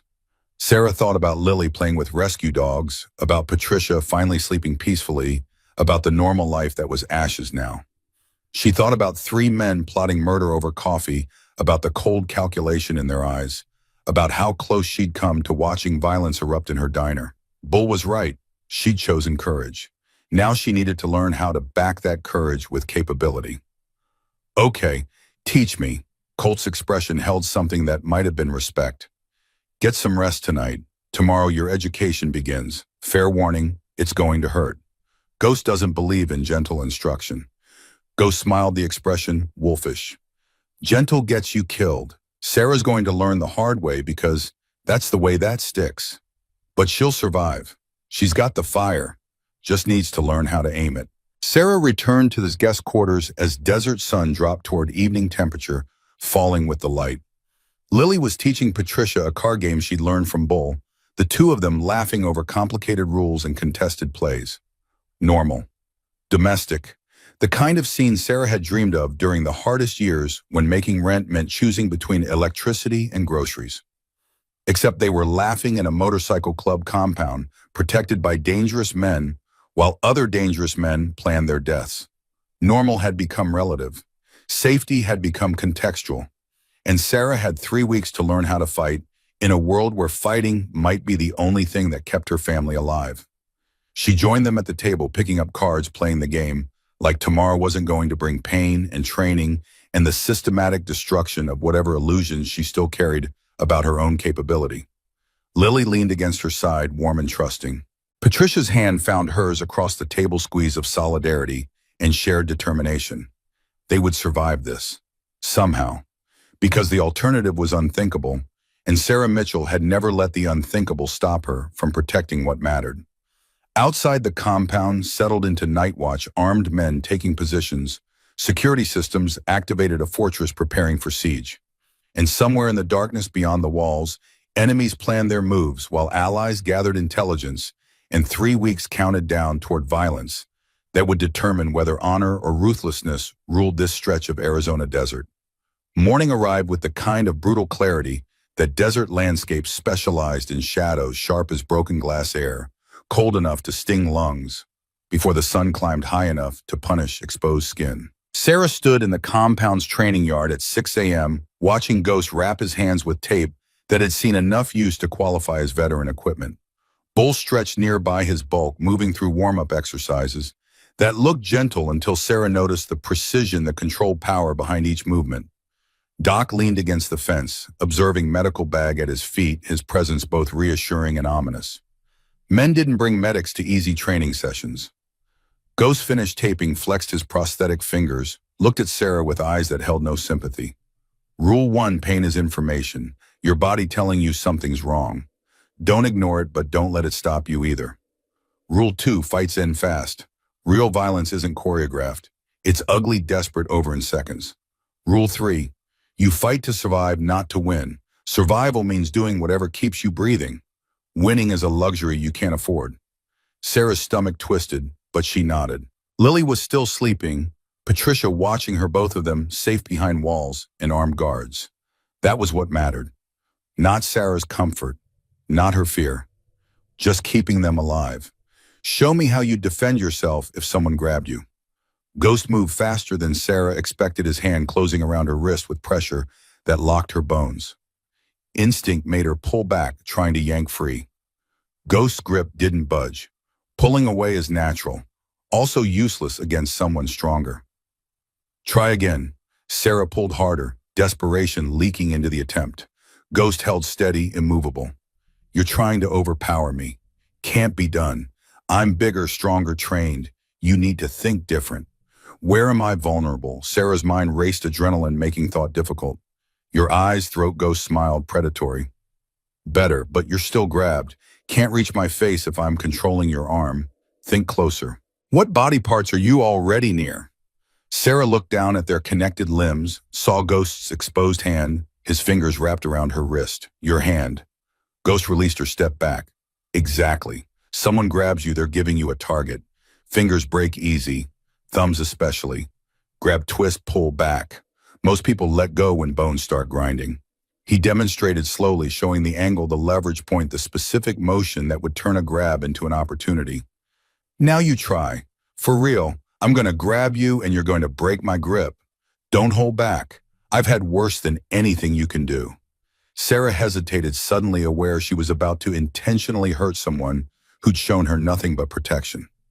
I can't just. Ghost's hand shot out, locked around her wrist with bruising force. Attacker doesn't care about your hesitation. Move. Sarah grabbed his thumb, pulled, twisted with everything she had. Ghost's grip broke, surprise flickering across his face. Good, again. They drilled for an hour, repetition burning the movement into muscle memory. Wrist grabs, chokeholds, someone pinning her against a wall. Each scenario had a counter, some leverage point or vulnerable target that could turn defense into escape. Sarah's body cataloged bruises, her mind cataloged techniques, and slowly something shifted. The helpless terror that had lived in her chest since the diner began transforming into something harder. Not confidence exactly, but possibility. The knowledge that she wasn't completely powerless. Bull took over after Ghost teaching her about awareness and positioning. How to read a room, identify exits, notice people watching too carefully. How to move through crowds without drawing attention. How to position herself where walls protected her back and sight lines stayed clear. Crossroads Diner, he said. Walk me through that morning. Where were you positioned when those three men came in? Sarah closed her eyes, reconstructed the memory. Behind the counter, coffee pot in hand, they sat in booth 9 corner position, watching the parking lot. Good. Did you choose your position or did circumstance put you there? Circumstance. I was refilling sugar containers, happened to be behind the counter when they entered. Bull nodded. Luck. This time it worked in your favor, gave you proximity to Colt when you needed it.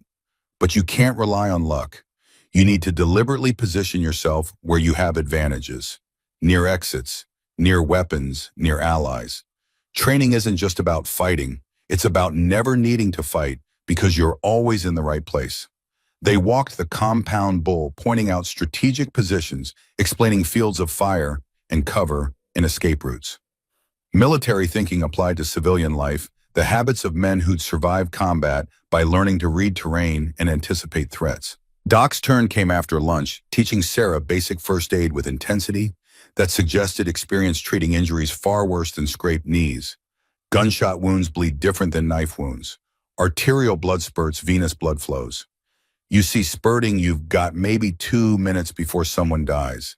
Direct pressure, elevate if possible, tourniquet as last resort. Don't try to be a hero. Stop the bleeding, get them to real medical help. He made her practice on training dummies, simulated wounds that leaked fake blood scenarios.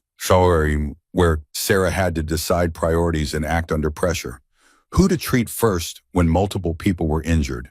How to tell if someone was actually dying or just looked bad.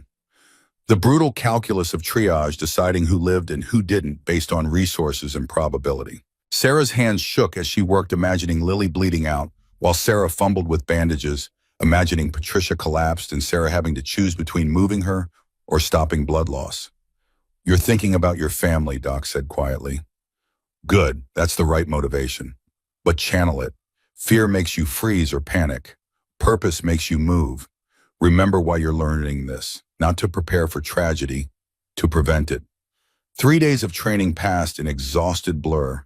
Sarah woke before dawn, trained until her body screamed, protest ate mechanically, returned to training, collapsed into sleep so deep that dreams couldn't penetrate. Lily asked questions about the bruises blooming across Sarah's arms. Patricia watched with worried eyes but said nothing, understanding that sometimes survival required pushing past comfort into capability. Colt observed from distance, never interfering, occasionally nodding approval when Sarah executed a technique correctly. His presence was both reassuring and pressure reminder that he'd staked his reputation on protecting her. That failure meant more than just her death. It meant his promise breaking another person he couldn't save, another ghost joining Rebecca in haunting him. On the fourth day, Ghost announced they were moving to weapons training. Firearms aren't magic. They're tools, dangerous tools that require respect and training. Most people who carry guns have never been in a situation where they actually need to use them. If you ever have to pull that trigger, it means everything else failed. Understand? Sarah nodded, throat dry. The range occupied the compound's far corner berms and targets set up with professional precision. Ghost handed her a Glock 19, smaller than the weapons she'd seen in movies, heavier than she'd expected. 9mm, standard defense weapon, 15 rounds in the magazine, one in the chamber if you rack the slide. Safety is here, trigger discipline is everything. You never point this at anything you're not willing to destroy. You never put your finger on the trigger until you're ready to fire. These aren't suggestions. These are absolute rules. He demonstrated stance, grip, sight alignment, made Sarah repeat the motions empty-handed until muscle memory took over, then loaded the weapon, stepped back, let her fire at paper targets 20 feet away. The first shot surprised her, recoil and noise, and the sudden understanding that she just sent a piece of metal down range at speeds that could end life. Her hand shook. The target remained unmarked, her shot going wide. Again, control your breathing. Squeeze, don't pull. Anticipating recoil makes you jerk the shot. Sarah fired again, missed again. Frustration built the same helpless anger she'd felt during those years of poverty, when no matter how hard she worked, bills kept piling up and progress stayed out of reach. Ghost's hand on her shoulder, firm, but not unkind. You're thinking too much. Fighting yourself. Stop trying to control everything. Just breathe, a line squeeze. Let the weapon do its job. Sarah closed her eyes, centered herself the way Bull had taught, breathed, opened her eyes, acquired sight picture, squeezed the trigger, like Ghost said, instead of pulling. The target's center mass showed a new hole. There. Ghost's voice held satisfaction. That's the difference. Trust your training. Your body knows what to do if your mind stops interfering.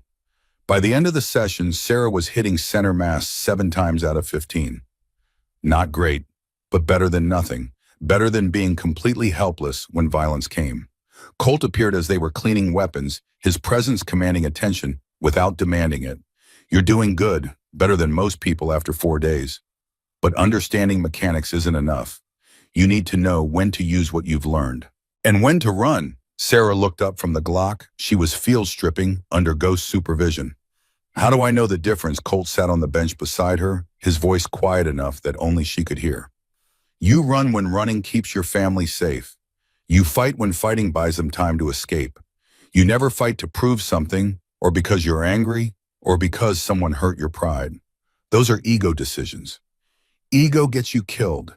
You fight for one reason only, because there's no other choice left. Sarah thought about the diner, about whispering those 2 words, about choosing involvement over safety. I didn't run then, because running wouldn't have saved me. My security detail was outside. By the time you could have warned them, bullets would have already flown. You made the right call, tactical, smart, brave. But don't mistake that moment for understanding what real violence feels like. This training prepares you. It doesn't make you invincible. Remember that. The second week brought integration training scenarios where Sarah had to combine everything she learned under pressure. Bull and Ghost playing attackers, Doc timing her responses, Ace watching and critiquing. They grabbed her in hallways, simulated ambushes in the garage, made her react while exhausted and scared and disoriented. Sarah failed more than she succeeded. Got knocked down, made wrong decisions, froze when she should have moved. But slowly, incrementally, her response time improved. Muscle memory started overriding panic. The techniques became reflexes, accessible, even when adrenaline was drowning rational thought. Lily watched some of the training, her 8-year-old face serious as she saw her mother learning violence. Sarah worried about the psychological impact, about normalizing brutality to a child who should be thinking about dolls and cartoons and homework. But Lily's question, asked quietly while they ate dinner on day 9, suggested a different understanding. Mama, if someone tries to hurt us, will you be able to stop them? Sarah met her daughter's eyes, refusing to lie. I'm learning how. I'm not perfect. I'm not some superhero. But I'm trying to be strong enough to protect you. That's all I can promise. Lily nodded, satisfied with honesty. Uncle Bull says you're brave, says most people wouldn't even try to learn fighting. They just stay scared. Sarah felt emotion threaten her composure. I am scared, baby. Terrified, actually. But being brave doesn't mean not being scared. It means being scared and doing what needs doing anyway. That night, Sarah found Colt in his garden working soil by moonlight, the way he apparently did when sleep wouldn't come. She'd learned his patterns over 2 weeks of proximity, morning workouts, meetings with club members, maintenance work in the garage, evenings spent in this garden growing things that would feed people instead of hurting them. He looked up as she approached, dirt staining his hands, exhaustion evident in the set of his shoulders. Can't sleep, too wired. Too much adrenaline from training. Thought I'd walk it off. Colt gestured to the empty space beside him. Invitation to sit. Sarah lowered herself to the ground, her body cataloging the day's new bruises and strains. You're doing well. Ghost says you've got natural instincts. Bull says your awareness has improved significantly. Doc says you stay calm under pressure better than some combat veterans he's treated. Sarah managed a tired laugh. They're being generous. I feel like I'm stumbling through everything, barely staying ahead of failure. Colt continued working the soil, his movements rhythmic and meditative. That's what competence feels like at first. You're aware enough to recognize how much you don't know. Incompetent people think they are experts because they can't see their blind spots. You can see yours. That's progress. They sat in comfortable silence for several minutes. Night sounds filling the space between words. Somewhere a coyote called eerie ululation that spoke of wild things surviving in hostile territory. Finally, Sarah found the courage to ask what had been haunting her.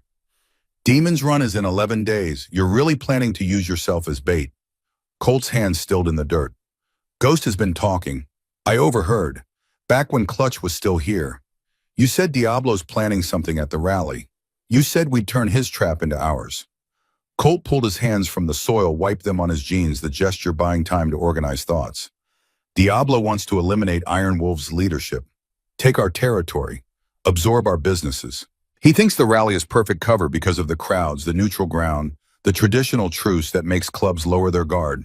He's planning to violate every rule of motorcycle culture to win. And you're planning what exactly to let him think his plan is working? To position our people where they can respond. To capture evidence of his operation and force him to back down or face consequences that destroy him. Sarah's stomach clenched. That's suicide. You're walking into an ambush, hoping you're faster or smarter or luckier than a man who spent months planning your death. Colt looked at her directly, his eyes holding depths of old war and older grief. Maybe. But I can't keep hiding behind walls waiting for him to make his move. Can't keep your family locked down forever. Can't let fear of dying prevent me from living. And I definitely can't let Viper and Diablo think they can threaten civilians without consequences. This ends at Demon's Run, one way or another. What about Ghost Bull? All the others who'll be there, you're risking them too. They volunteered, every single one. They know the stakes. They believe in what we're building, something better than what Diablo represents. Worth fighting for, worth dying for, if necessary. Sarah thought about Rebecca, about the phone call Colt hadn't answered, about the 2 years of guilt that had shaped every decision since. You're not trying to protect us. You're trying to redeem yourself. You think if you save me and my family, it'll somehow balance the scales for Rebecca. Colt flinched like she'd struck him, maybe. Probably. Does the motivation matter if the result is the same? It matters if you get yourself killed for the wrong reasons. Lily needs you, not as some martyr proving a point. As Uncle Wade, who shows her motorcycles and teaches her that good men exist even in dark places. Patricia needs you, someone who treats her with dignity instead of pity. And Sarah paused, struggling with vulnerability. I need you. Need to know that honor isn't extinct. That promises still matter. That choosing courage over safety wasn't the stupidest decision I've ever made. Colt was quiet for a long moment, studying her face in moonlight. I can't promise I'll survive Demon's Run. Too many variables. Too many things that could go wrong. But I can promise I'll fight like hell to come back. Because you're right, it's not just about redemption anymore. It's about the people who matter now, not just the person I failed before. The third week arrived with temperature dropping toward true autumn desert nights, cold enough to require jackets. Days warm enough that training left everyone soaked with sweat. Sarah's body had adapted to the punishment, muscles developing definition she'd never possessed, reflexes sharpening confidence, building in increments. But Demon's Run loomed countdown, ticking toward violence that no amount of training could fully prepare her for. On day 19, Colt called a full church meeting. Sarah wasn't invited, but Ghost filled her in afterward, his expression grim. Boss laid out the plan. Demon's Run starts tomorrow. We're heading out at dawn. You, Lily, and Patricia stay here. Compound will have reduced security, but still adequate. This ends in 2 days. We come back victorious, or we don't come back at all. Sarah felt ice in her chest. I should be there. I can help. Ghost shook his head. You're not ready. 4 weeks of training doesn't make you a fighter. Makes you capable of basic defense. Big difference. You stay here where it's safe. Let us handle the war. What if something goes wrong? What if you need backup? Then backup won't matter. Either we win decisively or we lose catastrophically. There's no middle ground in the fight we're walking into. That night, Sarah barely slept. Lay in bed listening to Lily's breathing, knowing that tomorrow, dangerous men who'd become something like family would ride toward violence while she stayed behind with her daughter and mother in helpless fear. Dawn arrived cold and clear sky, the color of weapons-grade steel. Sarah stood in the compound yard watching iron wolves prepare. 19 men, total leather vests, marking them as family weapons concealed, but present faces set with determination and carefully controlled fear. Colt approached last, his bike loaded with supplies, his expression calm, in the way men got before combat. He knelt beside Lily, who'd woken early and insisted on seeing them off. You remember what I promised, that I'd keep your family safe? Lily nodded solemnly. I'm keeping that promise, but I have to go away for a couple days. While I'm gone, you listen to your mom. You stay inside the compound.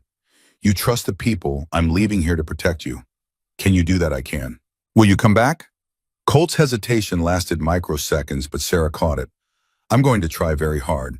But if I don't, you remember this. Your mom is the bravest person I've ever met. She saved my life when she didn't have to. She learned to fight even though she was terrified. She's going to keep you safe no matter what happens. You trust her. Okay? Lily hugged him, small arms wrapping around his neck. Come back, Uncle Wade. Please come back. Colt stood, emotion flickering across his face before discipline locked it away. He turned to Patricia, who'd emerged wrapped in a blanket against the morning cold. Mrs. Mitchell, I know you didn't ask for any of this. I know your daughter got dragged into my world through no fault of her own. But I want you to know I'd die before I'd let anything happen to them. That's not hyperbole. That's fact. Patricia studied him with the assessing gaze of someone who'd survived enough life to recognize truth when she heard it. I believe you. Bring yourself back too. Sarah needs good men in her life. God knows she's had enough of the other kind. Finally, Colt turned to Sarah. For a moment, neither spoke, communication happening in the space between words. Gratitude, fear, something else. Sarah couldn't name but felt like possibility. You saved my life in that diner. I'm going to Demon's Run to make sure that act meant something. That you didn't risk everything for a man who just postponed dying. Watch over my garden while I'm gone. Tomatoes need watering daily. Rebecca planted those. I'd hate to lose them. Sarah's voice came out rough. I'll water them. You come back and eat what they grow. Deal. Colt smiled, sad and genuine. Deal. Then he was mounting his bike, 19 engines roaring to life simultaneously, formation, pulling through the compound gates toward Route 66 and whatever waited at rally grounds 2 hours south. Sarah watched until exhaust fumes dissipated and engine noise faded to memory, leaving only silence and fear, and the impossible task of waiting while others fought battles she couldn't help win. The first day passed in excruciating slowness. Sarah watered Colt's garden, played card games with Lily, helped Patricia with physical therapy exercises, tried to read books that couldn't hold her attention.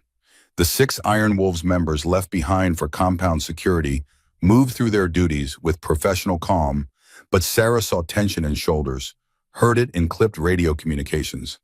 Night fell without news. Sarah lay awake staring at ceiling, imagining scenarios ranging from triumph to tragedy, unable to settle on hope or resignation. The second day brought text from Ghost at noon, brief and uninformative. In position, no contact yet. Rally opens at 5 p.m. Sarah showed Patricia, who squeezed her hand. No news is good news. They're alive. They're smart. They'll come home.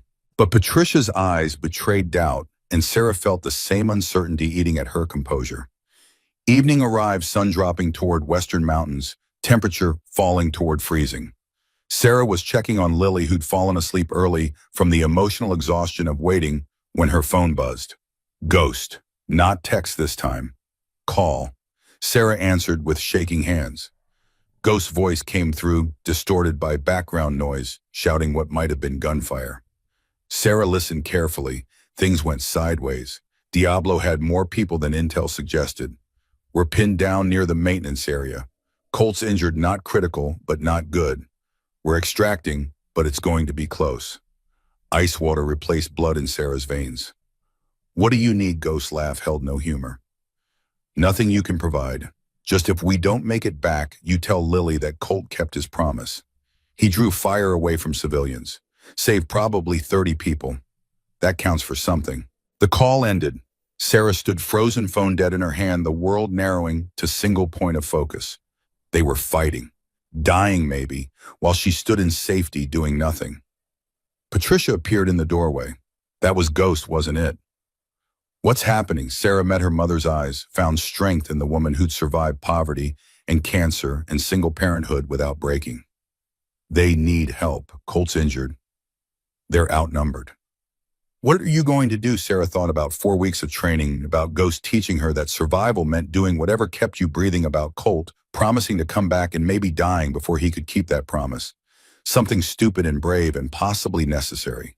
She found the 6 iron wolves left behind their nominal leader, a man called Reaper, who'd served with Colt in Iraq. Laid out what Ghost had said, watched their faces harden with decision. We can't leave, Reaper said. Orders were explicit. Protect the compound and the civilians. We abandoned posts, were violating direct commands. Sarah's voice came out harder than she'd known she could make it. Colt taught me that honor means protecting people, not following orders blindly. He's dying. Ghost is dying. 18 others are dying. You're going to let them die because you're afraid of violating orders. Reaper's jaw clenched, conflict playing across his face. You don't understand what you're asking. We leave this compound is vulnerable. Your family is vulnerable. Then I'm coming with you. You leave 2 here for basic security. 4 of us go to Demon's Run. We extract our people. We come back. Simple.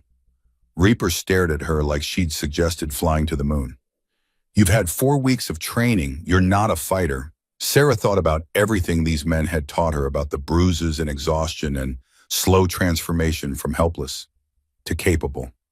Maybe not, but I can shoot straight enough. I can follow orders. And I can be one more body between bullets and the man who saved my life. That's all I'm offering. One more chance for them to survive. Reaper looked at his fellow guards, silent communication passing between combat veterans who understood sacrifice and brotherhood and impossible choices. 2 stay. Protect Mrs. Mitchell and Lily with your lives. 4 of us go. Sarah comes only if she follows every order without question. This isn't negotiation. This is war, understand? Sarah nodded, adrenaline replacing fear with crystalline focus. I understand. Let's go bring them home. The drive to Demon's Run took 90 minutes at speeds that bent legal limits. Sarah rode in the back of an SUV, body armor heavy on her chest, Glock 19 loaded and holstered at her hip, Ghost words echoing in memory. You fight to survive, not to win. Rally grounds appeared ahead, chaos visible even from distance. Flashing lights from police cars and ambulances, crowds scattering the organized event, descending into panic. Reaper parked 3 blocks away, approached on foot using darkness and confusion as cover. They found Ghost coordinating defensive positions behind parked bikes, blood staining his left arm, prosthetic hand flexing with servo damage. His eyes widened, seeing Sarah. What the hell are you doing here? Saving you, apparently. Where's Colt? Ghost pointed toward a maintenance building, tactical situation becoming clear. Iron wolves held the structure, maybe 15 of them wounded being treated inside. Nevada Vipers surrounded the position, maybe 30 strong, pinning them down with superior numbers. Diablo's already gone, fled when police showed up. But Viper's still here, still trying to finish what he started. Colt took 2 rounds, chest and leg. Armor stopped the chest shot. Leg's bad though. He's losing blood faster than Doc can replace it. Sarah felt decision crystallize with absolute clarity. We need extraction. How Ghost studied the tactical situation, his combat experience, calculating odds and angles. We need to break their perimeter. Draw enough fire that our people can move to vehicles. But someone has to be visible. Someone has to make them commit forces to engagement so others can slip away. That's suicide. Ghost smiled grimly. That's combat. Question is, who volunteers to be the distraction? Sarah thought about Lily sleeping peacefully, about Patricia's trust, about Colt bleeding out because he'd chosen to protect strangers instead of staying safe.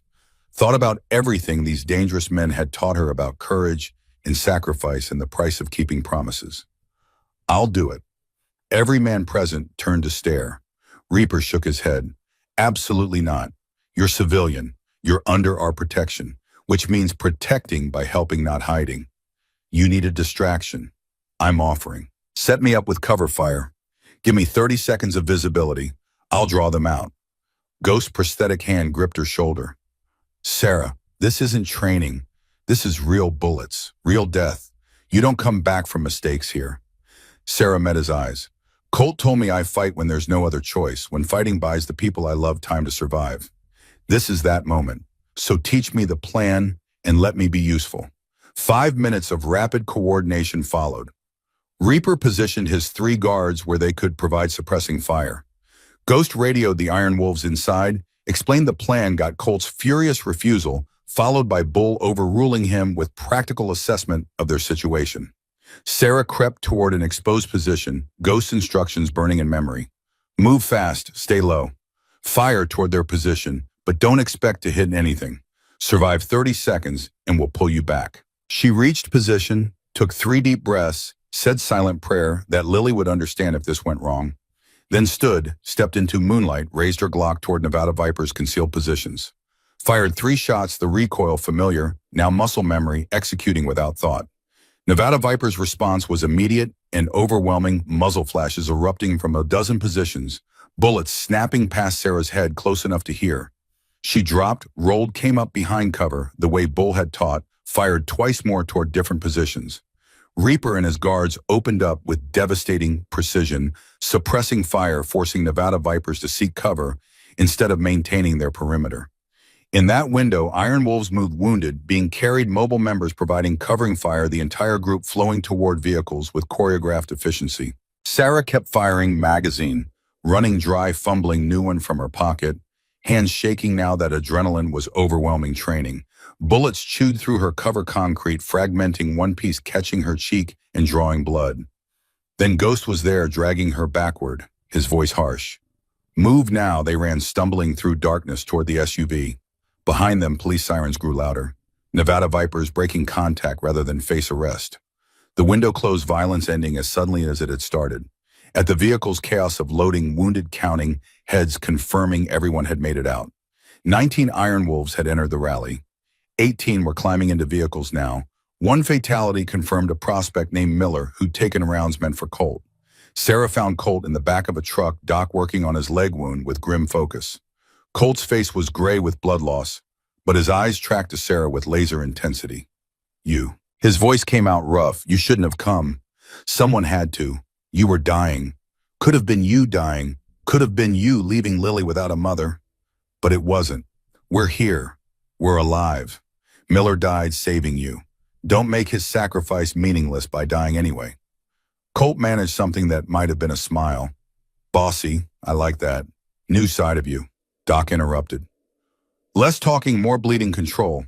You've got maybe an hour before shock sets in. Need to get you to a real hospital.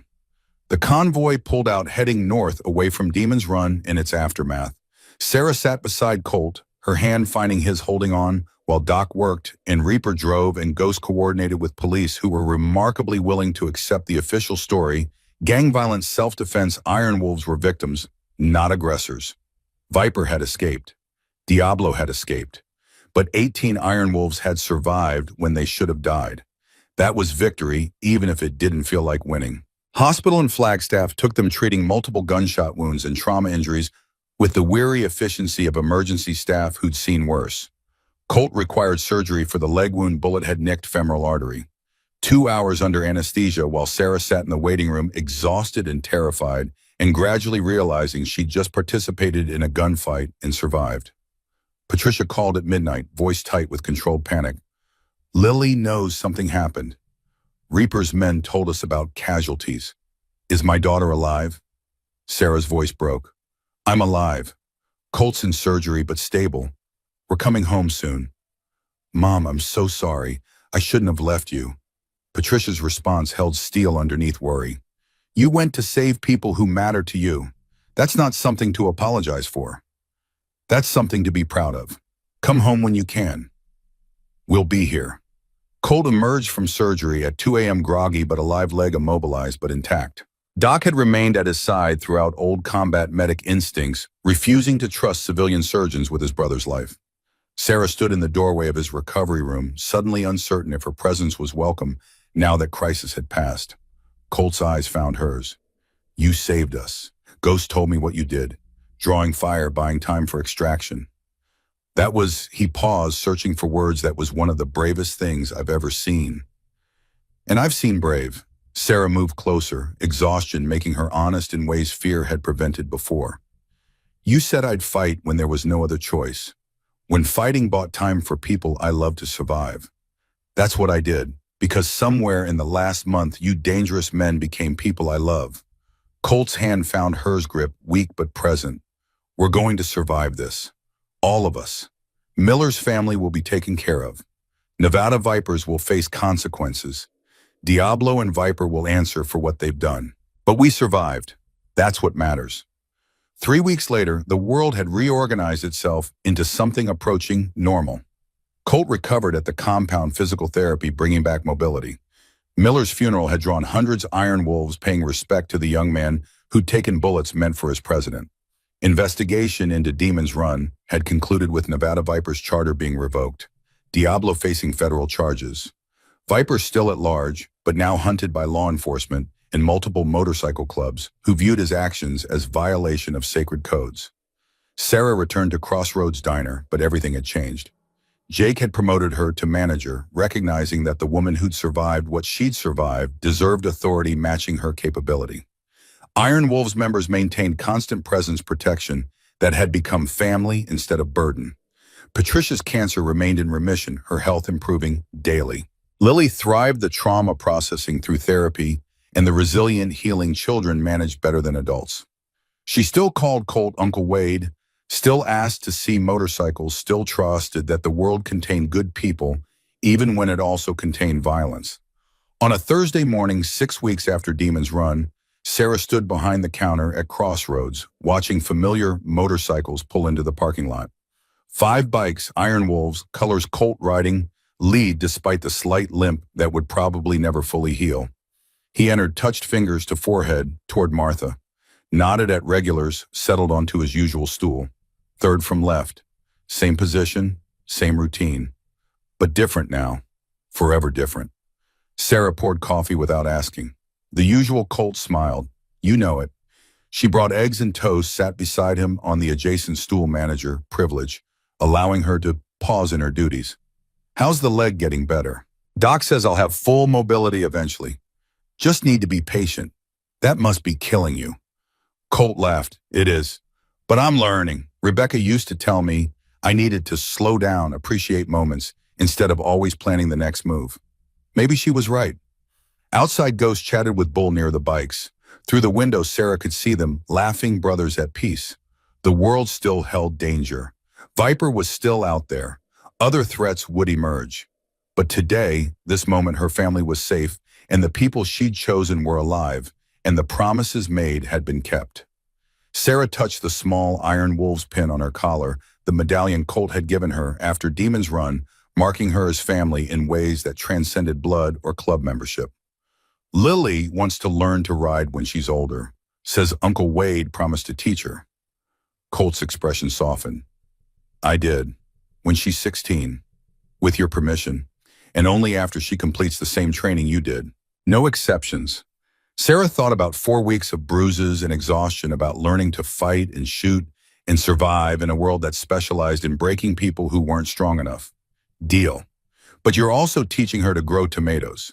She needs to learn that life isn't just about fighting. It's about nurturing things too. Colt looked at his coffee, emotion flickering across his face. Rebecca would have liked you, would have liked Lily. She always wanted a little sister. She would have loved them. Past tense. Gone but not forgotten. The ghost that shaped everything. I think we would have been friends. I know you would have. Outside, the highway hummed with endless traffic, America moving through this intersection point, unaware of the small dramas played out in roadside diners where ordinary people did extraordinary things. The bell above the door jangled as new customers entered. Life continued. Wounds healed. Promises were kept. Sarah refilled Colt's coffee, caught her reflection in the mirrored backsplash. Not the terrified waitress who'd overheard murder being planned. Not the helpless victim who'd needed saving, but someone who'd chosen courage, found family, learned to fight for what mattered, and discovered that honor existed even in the darkest corners of broken worlds. The Crossroads Diner stood at the intersection of Route 66 and County Road 12, where past met future, where danger became safety, where two whispered words had changed everything. And inside, over coffee and eggs and the simple ritual of Thursday morning breakfast, a family forged in violence and sealed in loyalty proved that sometimes the people you choose become the ones who save you. Sometimes courage is whispering warnings to strangers. Sometimes it's learning to fight when everything in you wants to hide. Sometimes it's standing in moonlight, drawing fire so others can escape. Sometimes it's just showing up day after day, keeping promises, growing tomatoes, teaching children that good men exist even when the world suggests otherwise. Sarah Mitchell had wanted safety. What she'd found was family. Not the family she'd imagined, but the family she'd needed. The family that had needed her. The family worth fighting for. And that in the end was everything that mattered.